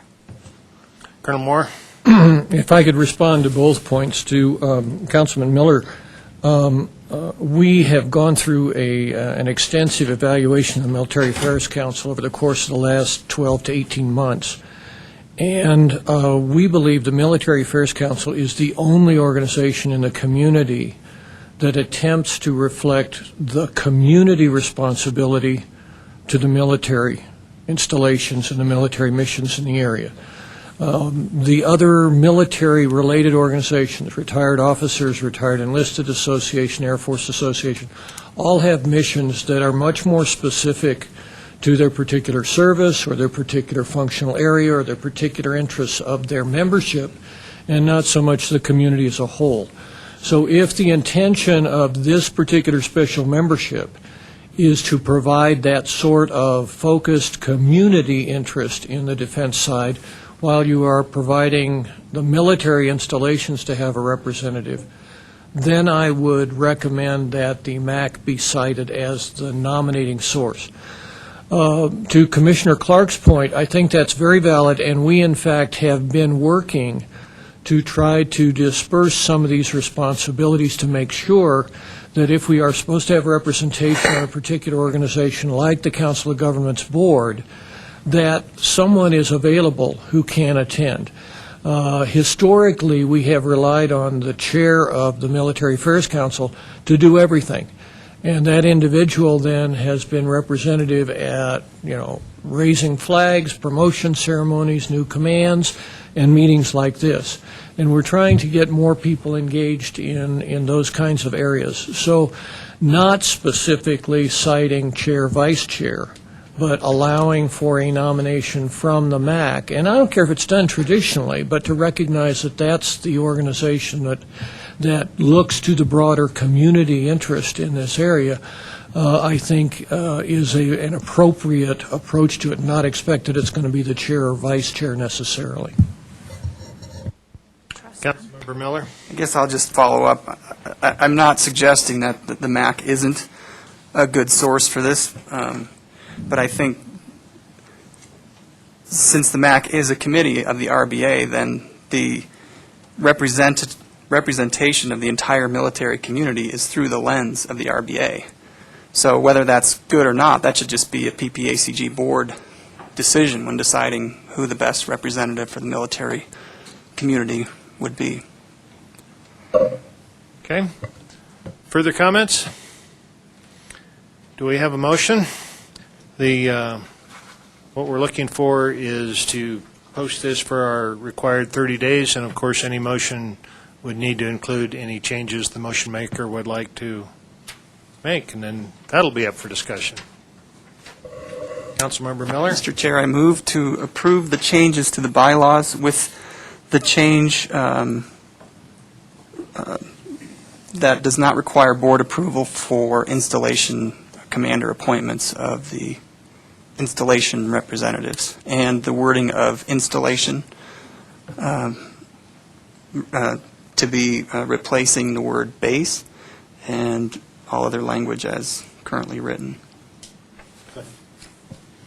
Discussion on the motion. Okay. We'll call the roll. All those in favor say aye. Aye. Opposed? Motion carries. Information items. Brian Vitulli with non-motorized. Good morning. Brian Vitulli with PPACG's Transportation Program. I just wanted to give you a brief update on our new non-motorized plan progress. In July, we started with our consultant team to develop a new regional non-motorized transportation plan. You've been hearing about this the last several months, but the non-motorized plan is one component that will be incorporated into our new 2040 regional transportation plan. All 9 member governments that comprise our metropolitan planning organization are included in this effort and will be participating. In addition, the cities of Colorado Springs and Woodland Park and El Paso County are partnering with us in this effort. They've contributed additional dollars to have other scope items addressed as part of this plan. The purpose of the plan is to conduct a very extensive public outreach effort to get community support, to get buy-in, to help us move forward with what needs to be done. To examine existing facilities and identify improvements to the system. Part of that is conducting a needs assessment with particular emphasis on connecting the system. We have a very good system, but a lot of us feel that it can be improved. There's a lot of missing connections, missing links, barriers, unsafe crossings. and this plan will help identify those. Working with our member governments, we will review and identify their design, operations, and maintenance standards that they use to implement these projects and to maintain them. And then finally, we'll develop implementation strategies. How can we get what's in this plan constructed and out into our community? So the work that's been done so far, our consultants have been performing site audits. The consultant is literally riding a lot of the routes that are designated by our member governments. He's working with our member governments to identify certain routes to ride, recording the conditions on the roadway. There's actually a roughness indicator that determines how rough the pavement is to help maybe with some maintenance updates. So he's doing that now. A little bit more work is needed there, but he's moving forward. Collecting a lot of data. We've received data from all of our member governments, so we're putting all of that together into our GIS system and giving that to our consultants. And we're currently reviewing the design standards, operation standards of our member governments. Mid-September, during the heavy rains, we had 7 focus groups over 2 days, and these focus groups were made up of different groups, themes of people, advocates, public health, education, some of our neighborhood organizations. So they had specific themes, and we pulled them from a larger stakeholder group that we've developed. And of all the people that RSVP'd for those, nearly everybody showed up, despite the flooding and the weather that we had. So that was a good effort. We had our first technical task force meeting yesterday, which is a group that's made up of primarily all of our TAC members, the same, somewhat different representation, but all of our member governments have their planners, engineers, public works directors sitting on that, as well as all of our military installation representatives. We'll be holding a stakeholder task force meeting later this month or early November, and then we'll be having a first round of public meetings in November. And quickly, there's an attachment that shows a schedule of our plan highlighting the important parts, all of our task force meetings, the public meetings. You'll see that it goes all the way out until July 2014 when we expect this to be done. And as mentioned earlier, we're really trying to reach out, include everybody in this plan. We have a lot of advocates who would love to see an improved system. They know the system very well. We're really trying to reach out to them, but we're also trying to hear from those who may not have such a pro bicycle or pedestrian look. So we're really trying to look out and encompass everybody in this effort. And a vital part of this is something we're really excited about. We'll be rolling it out next Tuesday, October 15th. It'll be a website where anybody in the community can visit our website. It'll be linked to our website, the PPACG.org website. But people will be able to look at our system, comment on our system, where a new connection's needed, where an unsafe crossing is. It's interactive. People can agree with that comment or disagree, or agree and say, yes, but we need to do this also. So it'll be very, very interactive, and it'll be continuously updated. We'll pull all the information from that as part of our public outreach effort, and that'll help develop the plan as we move along. But we will be going live next Tuesday, as I mentioned, and Emily Lindsay from our staff is going to give you a brief demo to show you what you can expect next week. Hi, everybody. I'm Emily Lindsay of the Transportation Program. Welcome. Thanks for being here. So we just want to give you a little sneak peek. This site isn't entirely done. It's still a work in progress, but it will roll out and be live next week at walkbikeconnect.org, which you can link to from our homepage. So if you want to learn a little bit about the project, you can see some videos, some media coverage that we've had so far about this project. Here, if you want to learn a little bit more, we've been adding FAQs every day, and those will continue to update throughout the whole process. But the main part of this website is our Participate page, which is really exciting and we think is going to engage a lot of different audiences. So this is the heart of the outreach site.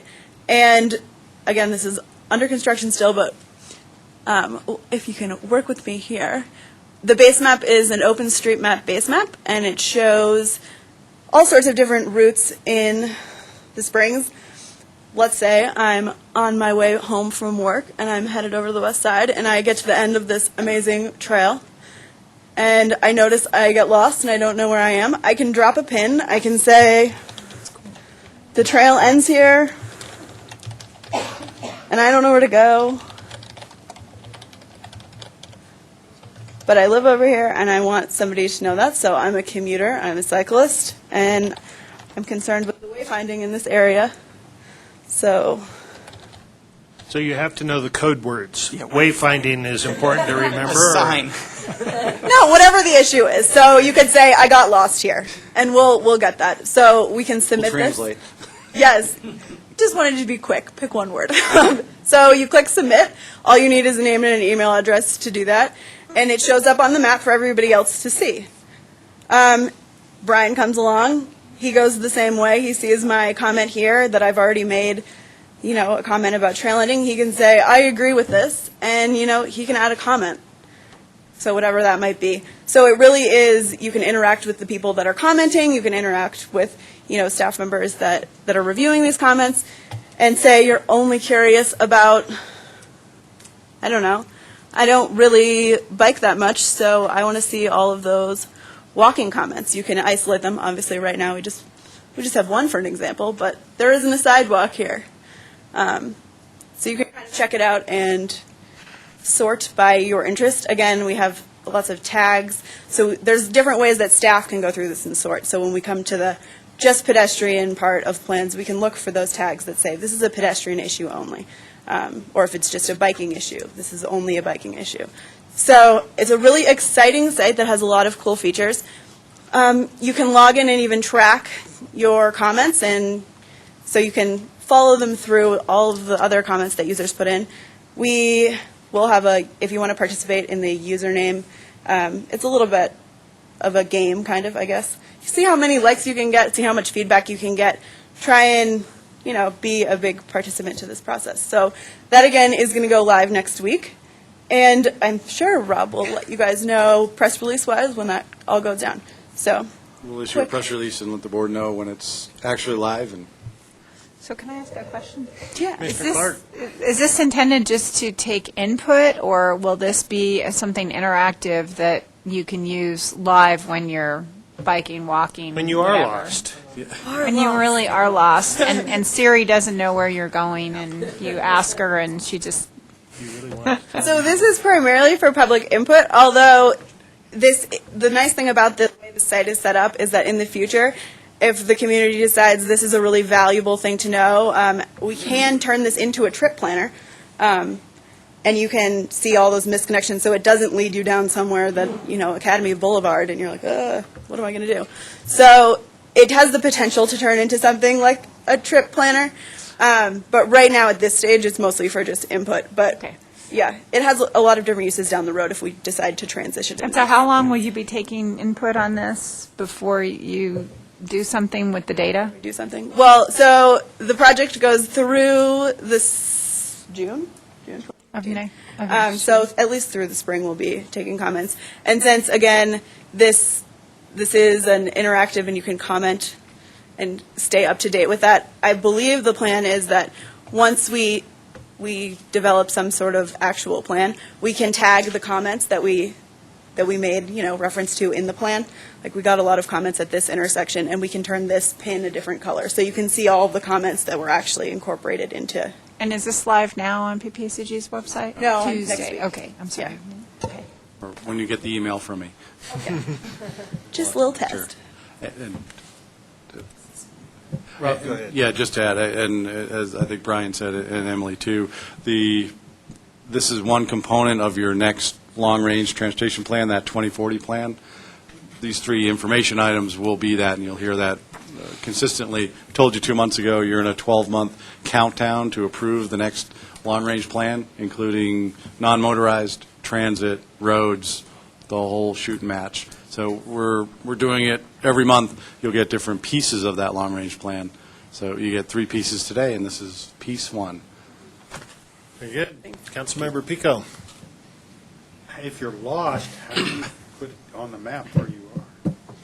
Google Maps. Phone knows Geolocate. where you are.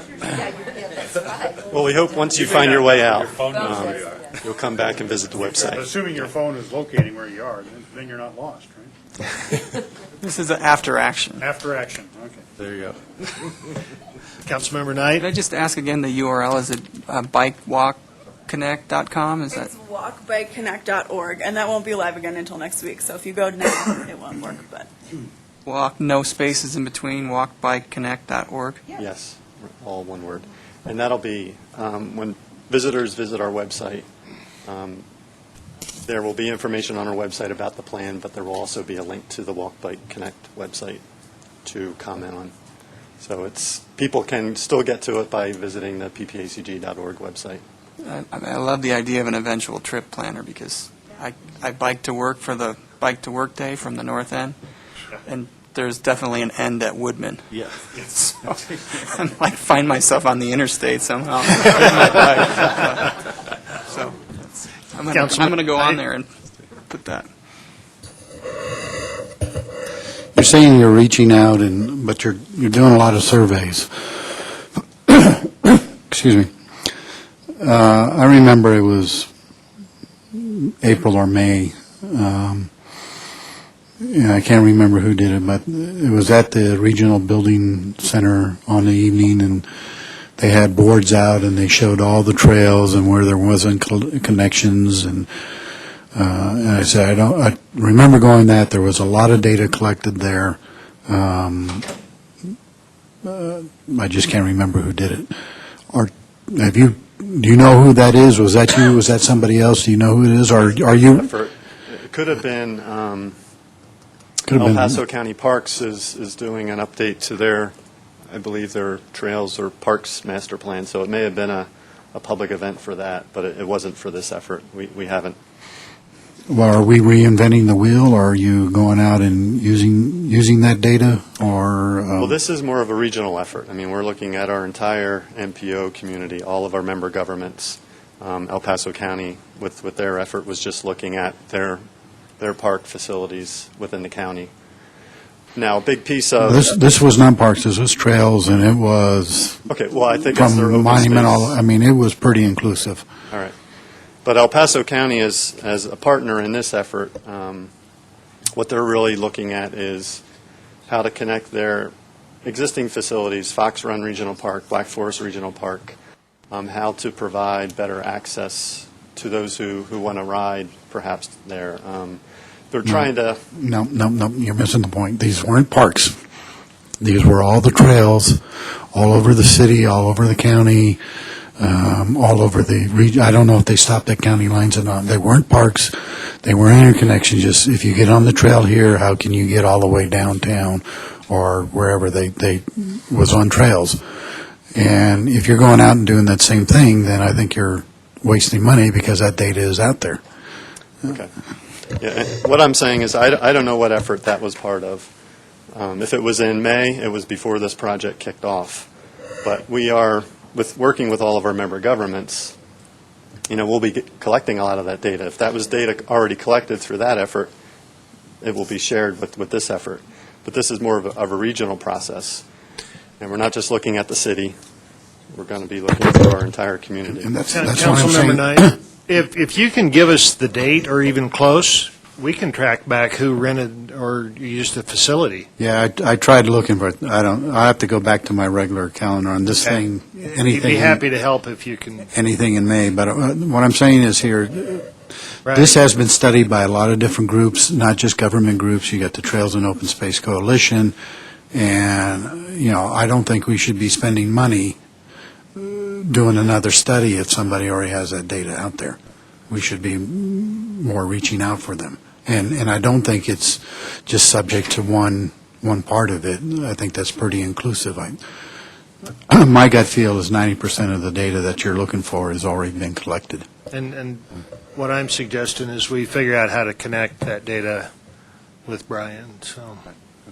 Rob? Yeah, and add to that, all the bike plans, we do get the data from any and all sources, public, private, our TAC. Transportation Committee, they are mostly the planners, engineers, as Brian said. So if the county has a trail map, a bike plan, or whatever, Color Springs has it, we get it. We probably were part of the originators of it years ago, where we said, here's the complete regional bike system that stitches all the local government's systems together. And we helped the bike club put out their first map, for instance, with CMAQ money, by the way, congestion mitigation air quality money. So we have all the local governments, but the bike club, they're obviously on our list as well. So we don't recollect, we just get their data that they have now. A lot of these groups don't have additional dollars to go collect all of it and stitch it together regionally. So that's part of what we're doing. So we're not doing all their work again. Thank you. Okay. Anything else on this one? That's all. That's all we have. And you're up for the next one as well, Regional Transportation Plan.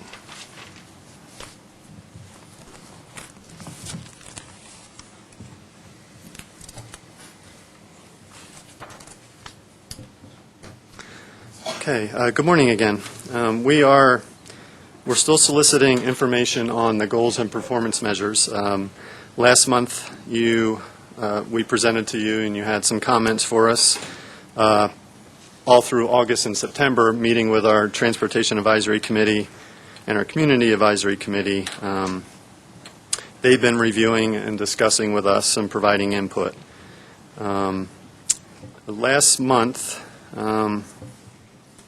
you saw, again, we really started to get into the meat of the goals and performance measures. And the direction that you gave us last month and from our advisory committees over the last couple months, what we've been hearing is that we have too many goals. If there was a way to reduce the total number of goals, also reduce the total number of performance measures for each goal. Look to see if we can combine similar goals or like goals into one goal in the effort to reduce the total amount. And also, this was emphasized by some of our TAC members to make sure that the performance measure data is something that we can actually collect easily and that we can get consistently.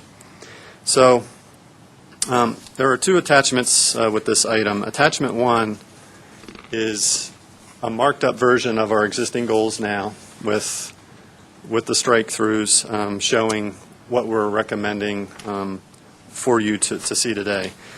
If it's too busy and you want to see a clean version, you can refer to Attachment 2. That is kind of where we're at now, what we're recommending, what we're working with. But we'd also like to get further guidance from you today. We'll get further guidance from our advisory committees later this month, and then come back to you next month and ask you for approval to release these for a 30-day public comment period. So to summarize, what you can see in Attachment 2, through the efforts of what we've heard from you and our advisory committees, we've reduced the total number of goals from 17 to 13. We did that by combining goals 4 and 7, and these were, goal 4 was a connectivity accessibility goal, which dealt mostly with non-motorized. Goal 7 was more of a mobility goal that dealt with public transportation. So we combined them into one goal that we're calling improved system connectivity and accessibility. And we greatly reduced the number of performance measures. You'll see Goal 7 had probably 10 or 12 performance measures. So we're going to be collecting data that tells us the performance of our non-motorized system, but also performance data or operations data on our transit system. We've also combined goals 15 and 16, which were a greenhouse gas goal and an air quality goal. It made sense to combine them into one goal. And what we did, you'll see in attachment 1, goal 8 and goal 17, we felt they were more of a policy statement than an actual goal. Goal 8 was something, it read, decrease the gap between funding needed to achieve the transportation plan goals and the funding that's currently available. And that's something, as an organization, that we feel we already do. We're always monitoring funding levels and what we can do to get things built. Goal 17 stated that we should communicate and collaborate within and between interests and jurisdictions to improve the efficiency and effectiveness of this decision-making in the Pikes Peak region. Again, we felt that was a policy statement, and that's something that's really the mission of this organization, and with all of your member governments as being part of that. So it's something that we already did, and we felt that we could just eliminate those. So that's how we reached the number of totals down to 13.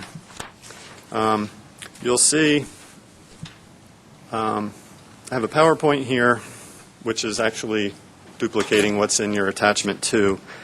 But a lot of the performance measures that you see were pulled from what the federal government has in MAP 21, how they're recommending to collect data. Also, CDOT is in the process of updating their long-range transportation plan. And they have a document called Policy Directive 14, which also we pulled a lot of the performance measurement data from that document. So we're trying to be consistent with what the federal government and the state government are doing as far as transportation goes. So you'll see footnotes in these attachments that state that's where we're getting those performance measures from. So now if you have any other comments, we could take those and we can look at all this over the next month and then come back to you next month with hopefully recommendations from our advisory committees and a release for public comment in November. And I also want to add, we're going to be doing an effort later this month or early November. We're going to be taking this out to focus groups to get kind of a public perspective from that effort. So we hope to have that to you by when you meet next month. So any suggestions for Brian that we'd like to have him run back through the committees? Clerk and Recorder Williams. 3 questions. These are, and I'm going to use a clean attachment because and first, thank you very much for taking this body's advice and soliciting the input to reduce it to a more manageable list of priorities. On page 2 of attachment 2, goal 5, we have total number of serious injuries and fatalities, but it's not scaled per population. Given the several 100,000 additional residents anticipated in the Pikes Peak area over time, it seems like that should be a per population number. We've got it per VMT, which is assessing how many miles, but otherwise this just gets worse each time as we get more people. So, one suggestion. Okay. Wayne, with the VMT in there, doesn't that pretty well handle it? Because as we have more people, we have more vehicle miles traveled. No, the VMT is also measuring things like commuting distance and things like that, whereas the hard number of how many people are injured out of how many people. And I think the more accurate number for that second measure is per population. Okay. So, page 311. And I saw the change here. This is acres of habitat corridors. So does this mean if if land is set aside but it's not officially in a corridor, it's not counted at all? Or is this the corridor of the habitat, or is this habitat along transportation corridors? I'm not sure which it is. Yes. What we're looking at is the change to connected corridors. It's something that we got some input on, that it's important to, rather than providing segmented corridors for habitat, a connected wildlife habitat is a more something more to strive for. So it's the actual connecting those, instead of us measuring or mapping. How was it? It just said corridors in the old version, correct? No, it didn't have corridors at all, I don't think. It just said... I'll find it here. Acres of connected habitat, so it was connected still, but... Oh, the performance measures. Okay. But I think we were trying to get the performance measure in line with what the goal said, because the goal said connecting corridors, so we just made a word change. Instead of connected habitat corridors, instead of connected habitat for threatened, endangered, and peril species, we just reworded it to say. So if we set aside 1,000 acres for a... Yes. Well, Prebles, yeah, that's the one that I think of, given my old commissioner district, but a migratory bird refuge, if it's not connected to other stuff, it doesn't count, even though the birds fly. So take that back and see if that's really both the right goal and the right performance measure. Sure. And then the last thing I have is 12% of impervious surface area. Is that of the total county? Or is this of developed land, or what is the... Within our MPO area again. Yeah, this is something that was, I don't think this was modified too much from the last go-around, but this was something that was brought forward to us from our representatives in Woodland Park.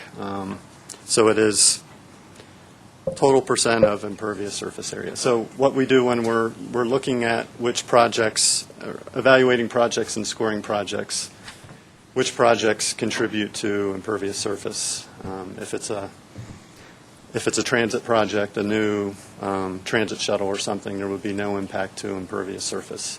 So we're looking to see what the impact of building things has on the transportation system, if it contributes to impervious surface or not. Okay, thanks. So like the impervious system, the areas that were impervious when it started raining really hard, they impacted the transportation system in a very serious way. Right. So that's why you want to track it. Sure. Okay, sure. That's kind of, you see what I'm saying? Yeah. It affected everything down here. Oh, yeah. Oh, yeah. Okay. Yeah, no, my concern is the way, but that goes more to the weight issue of, yes, adding an additional lane on a road adds impervious surface, but it's kind of critical for a transportation. Well, if it's going to shoot water down into Manitou Springs, maybe you don't want that. But that doesn't measure it.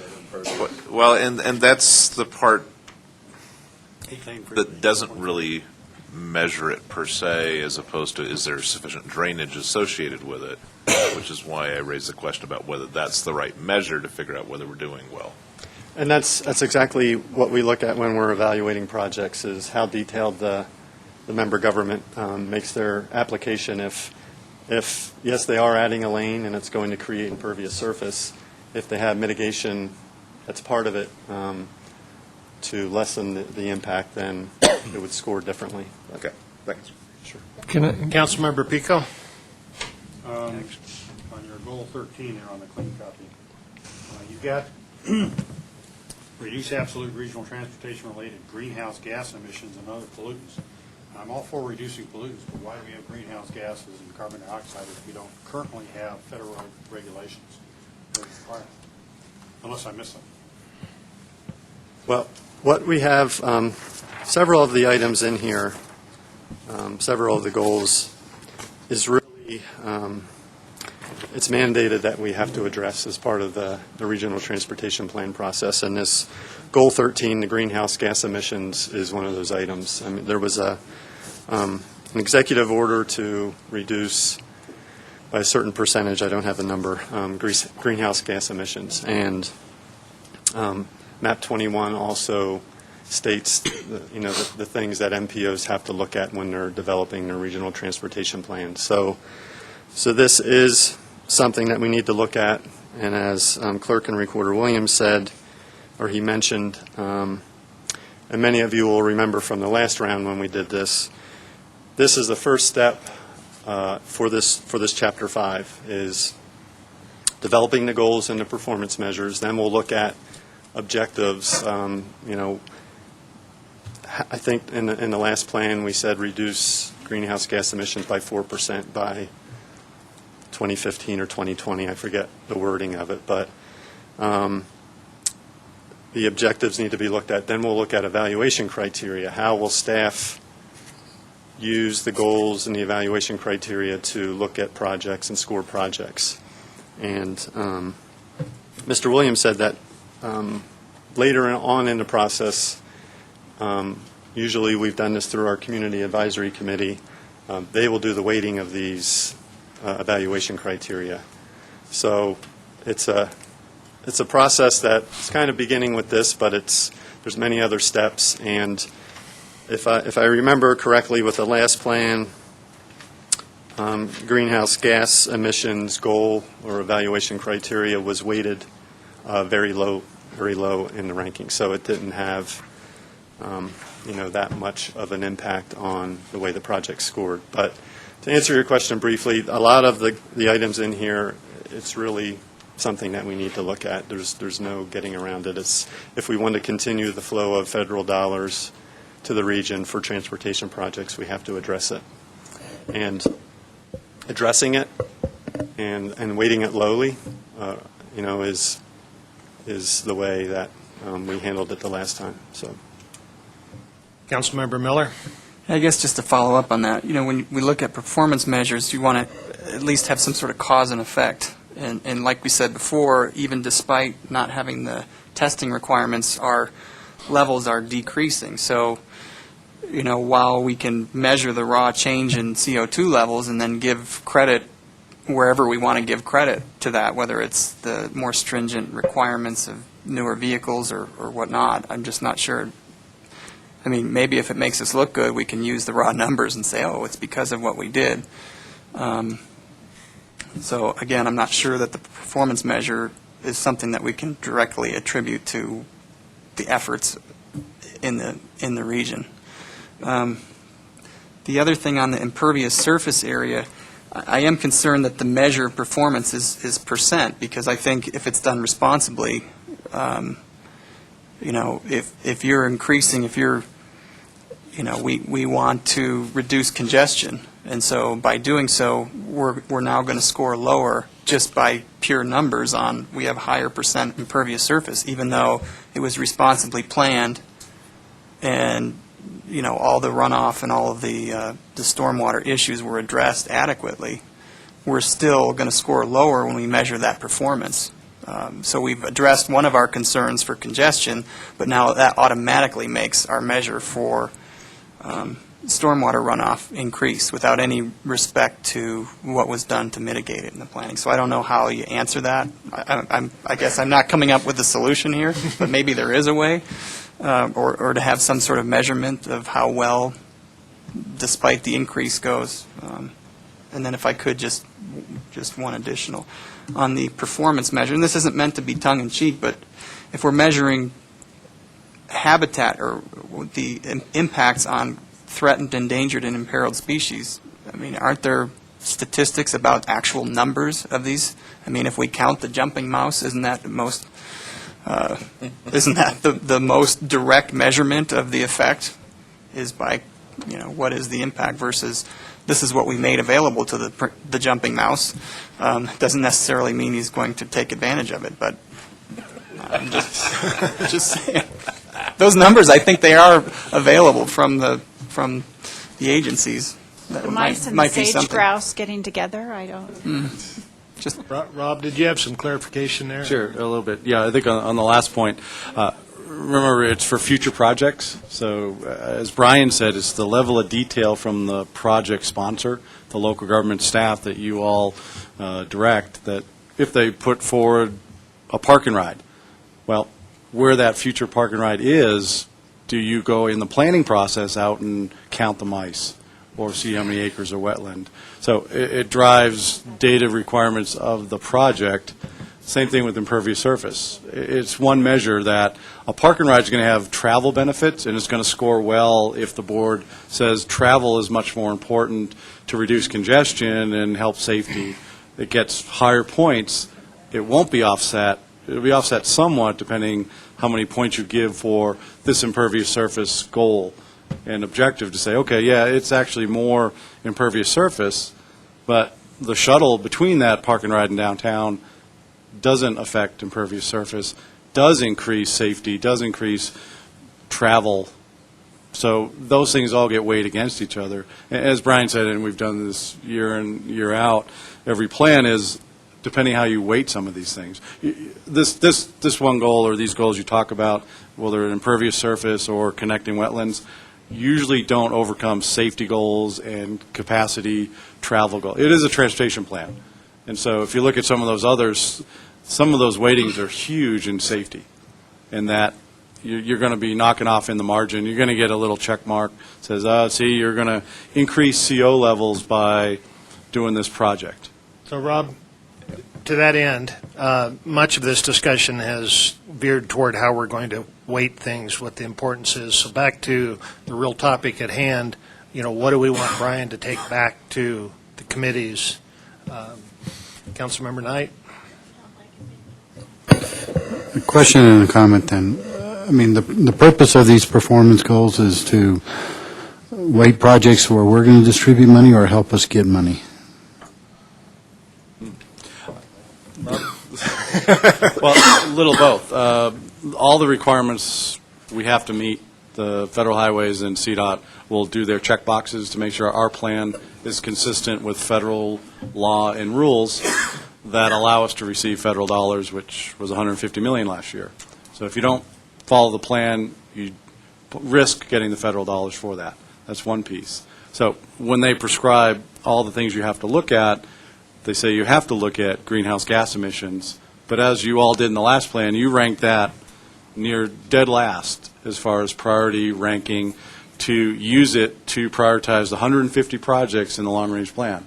So if there was a greenhouse gas emission scrubber submitted as a transportation project, it would do great under this goal, but it would do terrible under all the other transportation goals, and it would fall off and not be ranked. So we use it to rank all the projects, but we use all the goals and objectives to eventually get to priority list number 1 through number 150, and then allocate all the various funding, federal, state, local, all of that to get those projects done.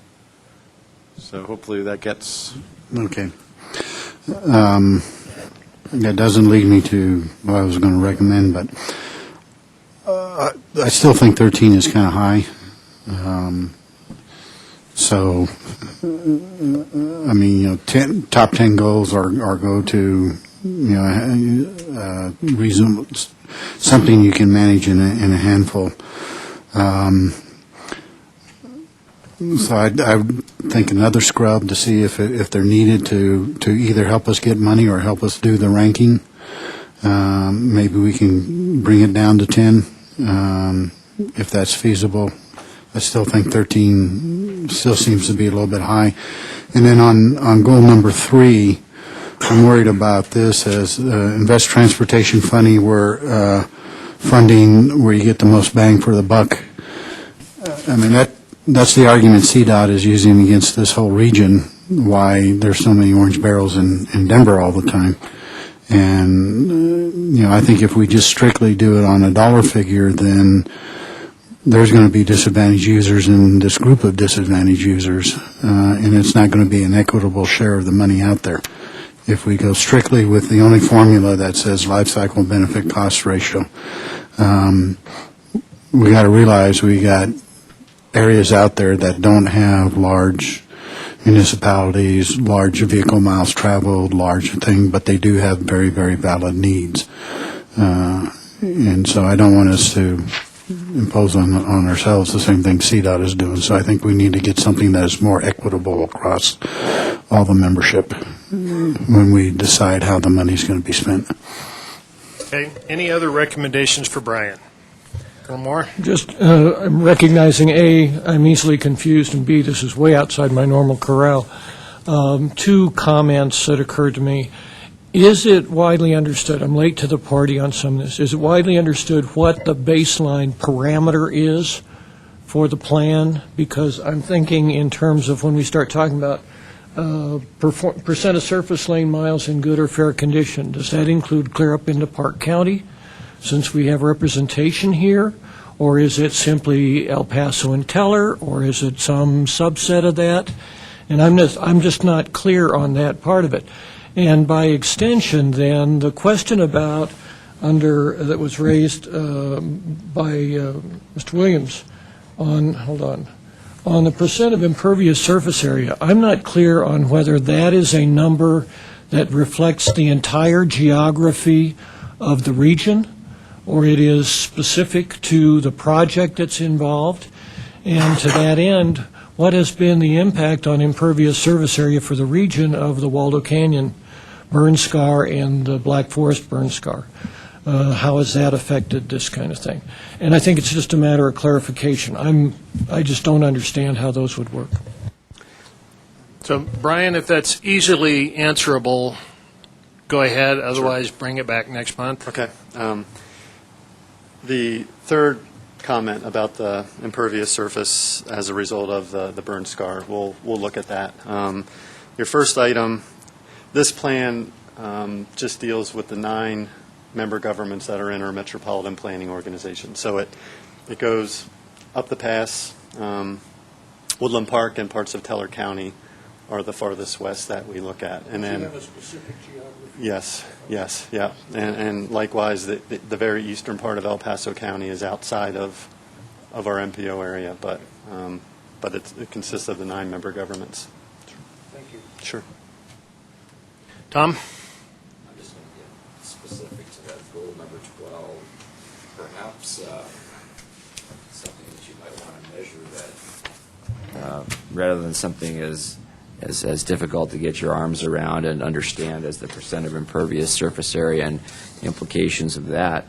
What if you get a bit more specific and say you measure the number of new permanent BMPs that are installed, and the function of the BMP is to reduce the stormwater runoff and the amount of pollutants that generally slow the water down or capture the pollutants, those types of things. BMP is? Best management practice for environmental controls, erosion control. I'm not the only one who didn't know. Any other recommendations for Brian? Okay. Thank you. Thank you very I saw much. you taking notes, so be See you next month. interested to see what comes back from your committees. Yeah, thank you. 2040 Small Area Forecast Update. Emily, welcome back. Thank you. All right, I'll do this quick for you guys. This is just an information item. I'll be coming back next month with a draft 2040 Small Area Forecast, which hopefully you will all feel confident after this, enough to review before the meeting and release for public comment at the next meeting. So for those of you that haven't been through this process before, the Small Area Forecast is a routine planning process that we begin at the beginning of every regional transportation plan update. In the past, this is the most recent socioeconomic forecast that shows where people might live and where people might work. It's completed every 2 to 4 years, so even though it's the 2040 forecast, you have plenty of time to update those numbers every 2 to 4 years. And like we said, this is just a forecast. So it's important to remember that you're looking for something reasonable. You're not looking for something that's precise or particularly accurate. And if it's off by a little bit that doesn't, it doesn't really impact the process because, again, like I said, you get to update it every 2 to 4 years. Though historically, we have been within 3 to 4%, which is pretty good. So, like I said, it's a forecast. And so right now, we have the 2010 base year data, which we feel pretty confident in. And we've utilized census data, employment databases, local land use information to develop this kind of base year data set. And along with that, we have a 2005, which uses a lag year data set. So it's not really a linear model per se. But what we take into, again, small area forecast is really important because the output from the small area forecast is used as input for our travel demand model. And so we start looking at the existing scenario. And like I said, we utilize the best available data, and we supplement that with local planners' knowledge, and I'll talk about that in a little bit. So once we've established kind of the base year conditions, we look at what's expected.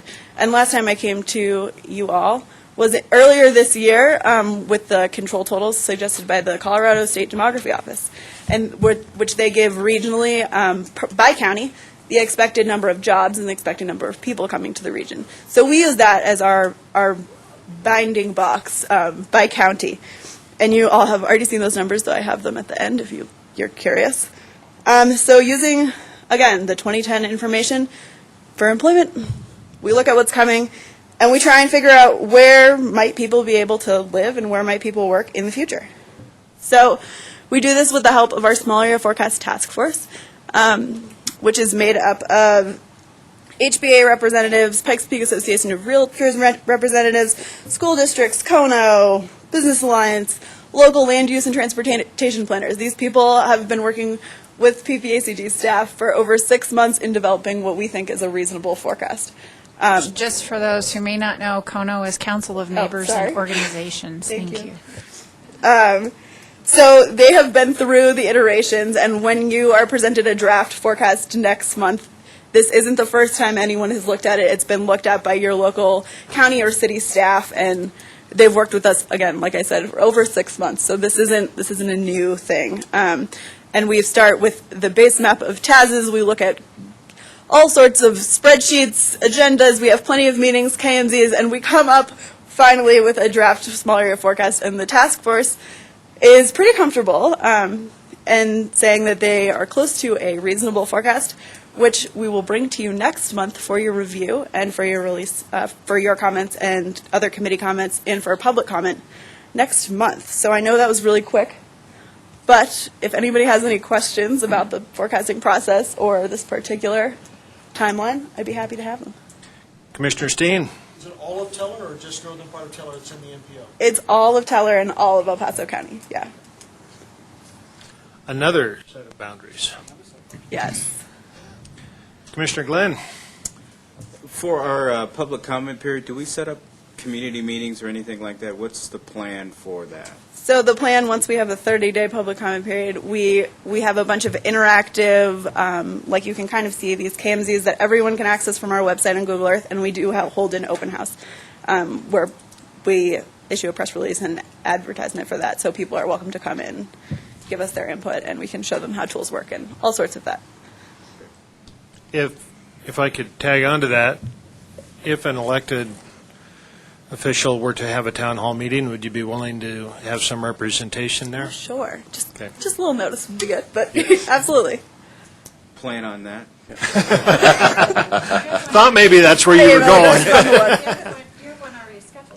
Yes, but since it's going to be before their public comment period, but this is an area, hot topic. Based on the members that you have identified, I can see that there's a very loud constituency that is not representative within that group, but I do want them to have an opportunity to be able to sit down and have a presentation from you and ask questions. Absolutely, and we can get the task force members from your entity to join us along and let everybody know how they came up with these binding numbers. But if we have our county representative here, please take that as an action that we need to arrange a meeting for this presentation. Thank you. Very good. Other comments? We're listening. Thank you. Appreciate it, Emily. Okay, great. We'll see you next month. Stack, Statewide Transportation Advisory Committee agenda discussion. Thank you, Mr. Chairman. There are a number of informational items. I'm going to jump, given time, to the action item, which is the important thing, I think, for our region. This is the ramp update. There were a number of projects submitted across the state. We've had some discussion of those beforehand. Just a reminder of what has been recommended. The following public-public partnerships: the Cimarron I-25 interchange is $24 million. Fillmore diverging Diamond is $11 million. The Old Ranch Road acceleration with Highway 21 is $600,000. The 24 devolution on the area to the west of Manitou, east of Manitou, west of Colorado Springs, and kind of in El Paso County as well. It's $2.6 million.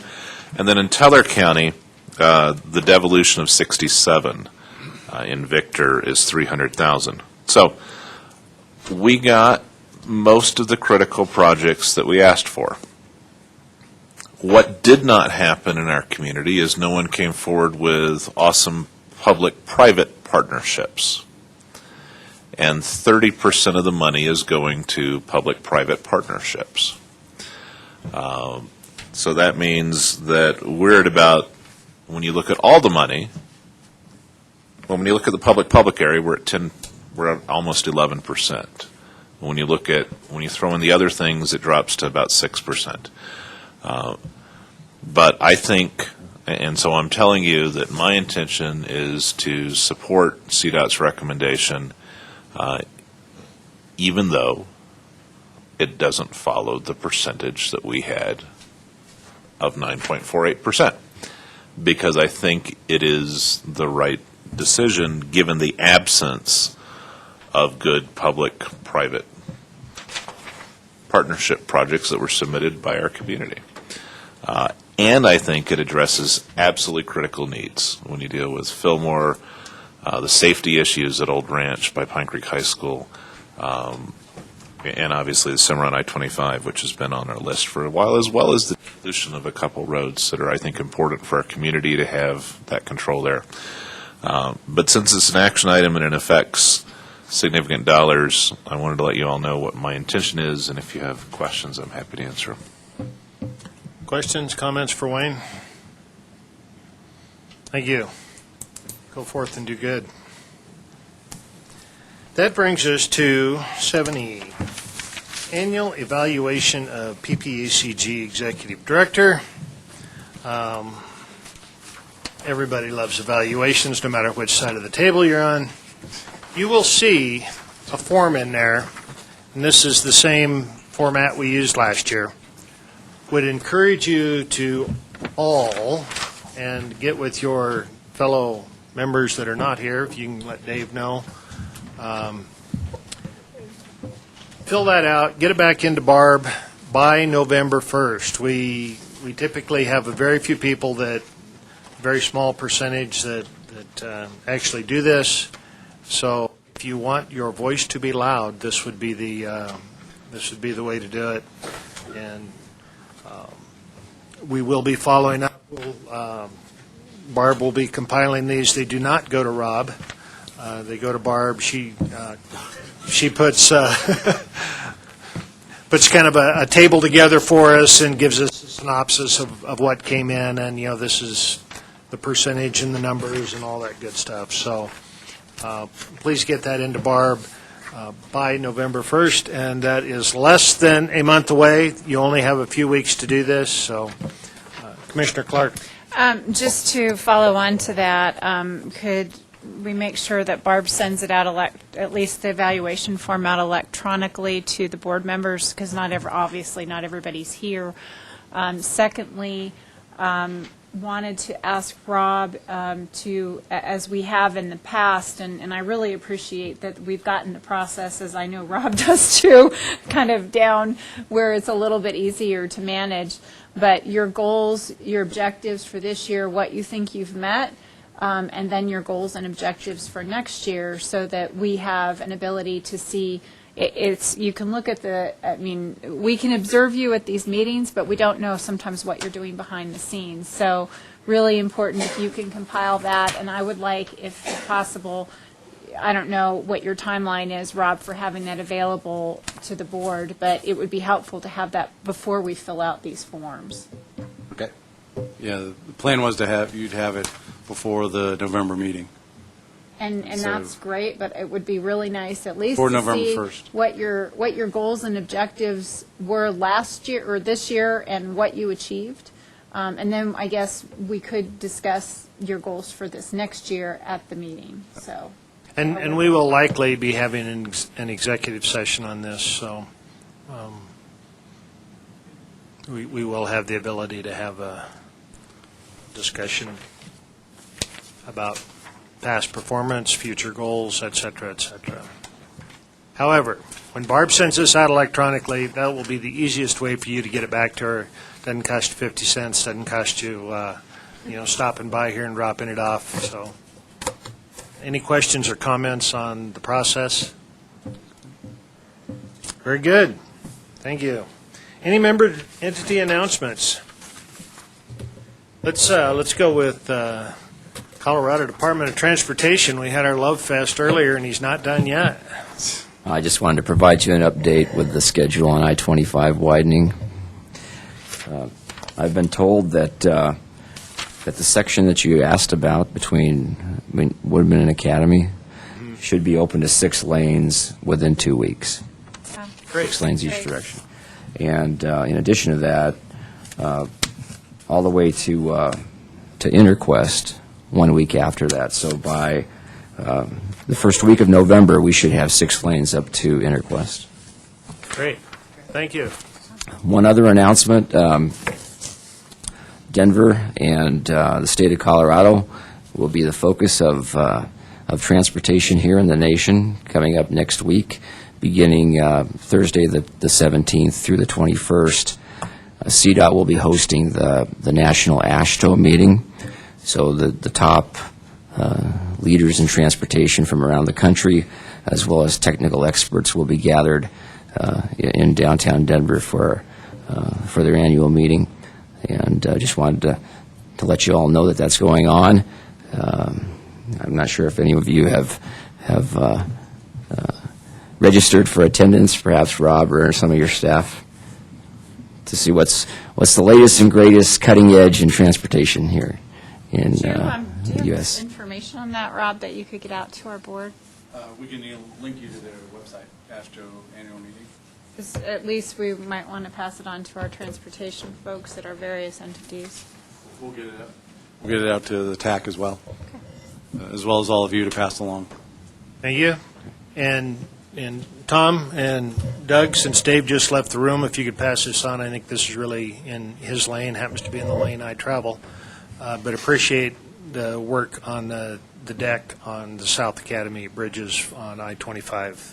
Those have been a sore spot since they were built, I think, or since they were last redone, and it looks like you're going pretty deep to solve that. So,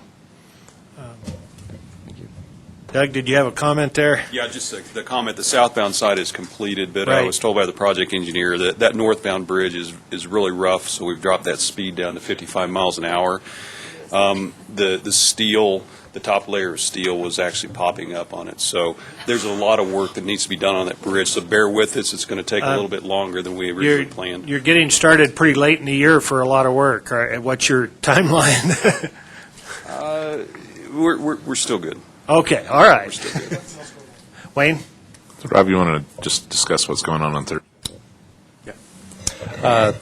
Tomorrow, there's well, it's been a while, but the MPOs, Dr. Cog, North Front Range, and us, some of our staff members, and a few of the executive committee, our counterparts want to get together and talk transportation, hosted by Dr. Cog in downtown Denver. So some of us are headed up there tomorrow to talk about a variety of things related primarily to transportation, but it's more of a meet and greet to get acquainted with one another, because there's some major transportation things coming forward, and my fellow directors thought it'd be good to get our elected officials together to share stories and observances of what's been happening. And our goal is to come out of that meeting with an agreement to work together. If you take all the MPOs, they cover about 80% of the state's population.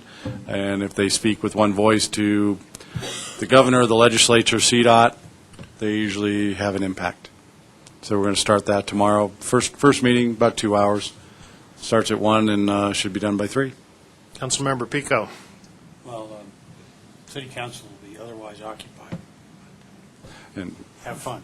yeah, oh, don't worry, you'll be invited to the next one, and outside of your budget meetings. And Out of our budget. Councilmember Miller. Just for Mr. Rona, the Northgate interchange, is that going to reopen as scheduled, that stretch there, those two roundabouts?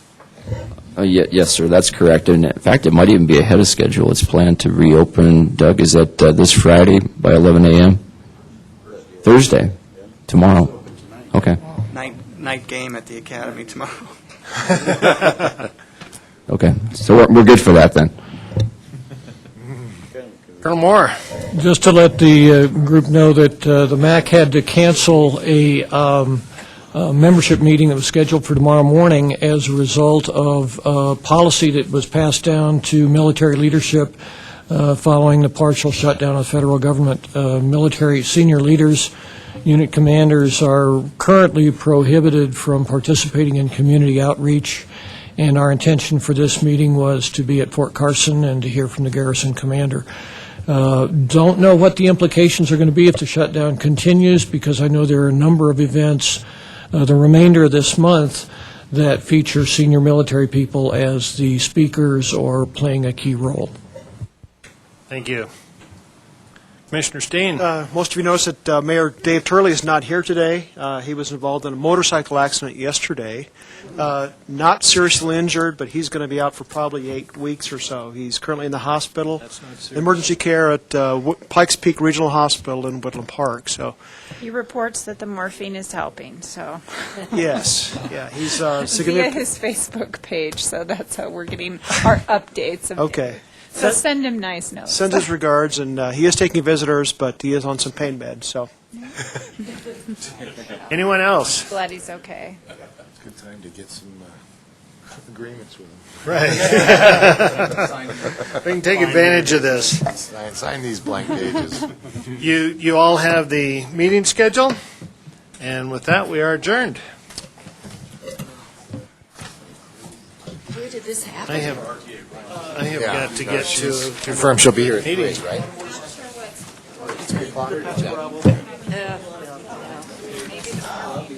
I tell you what, the Heisey family does not do well on morphine. Only if you're quick. Otherwise, you have to catch me this afternoon. Oh, eventually. This is for the audit. That'd be me? Engagement letter. And I'll fill in the typos.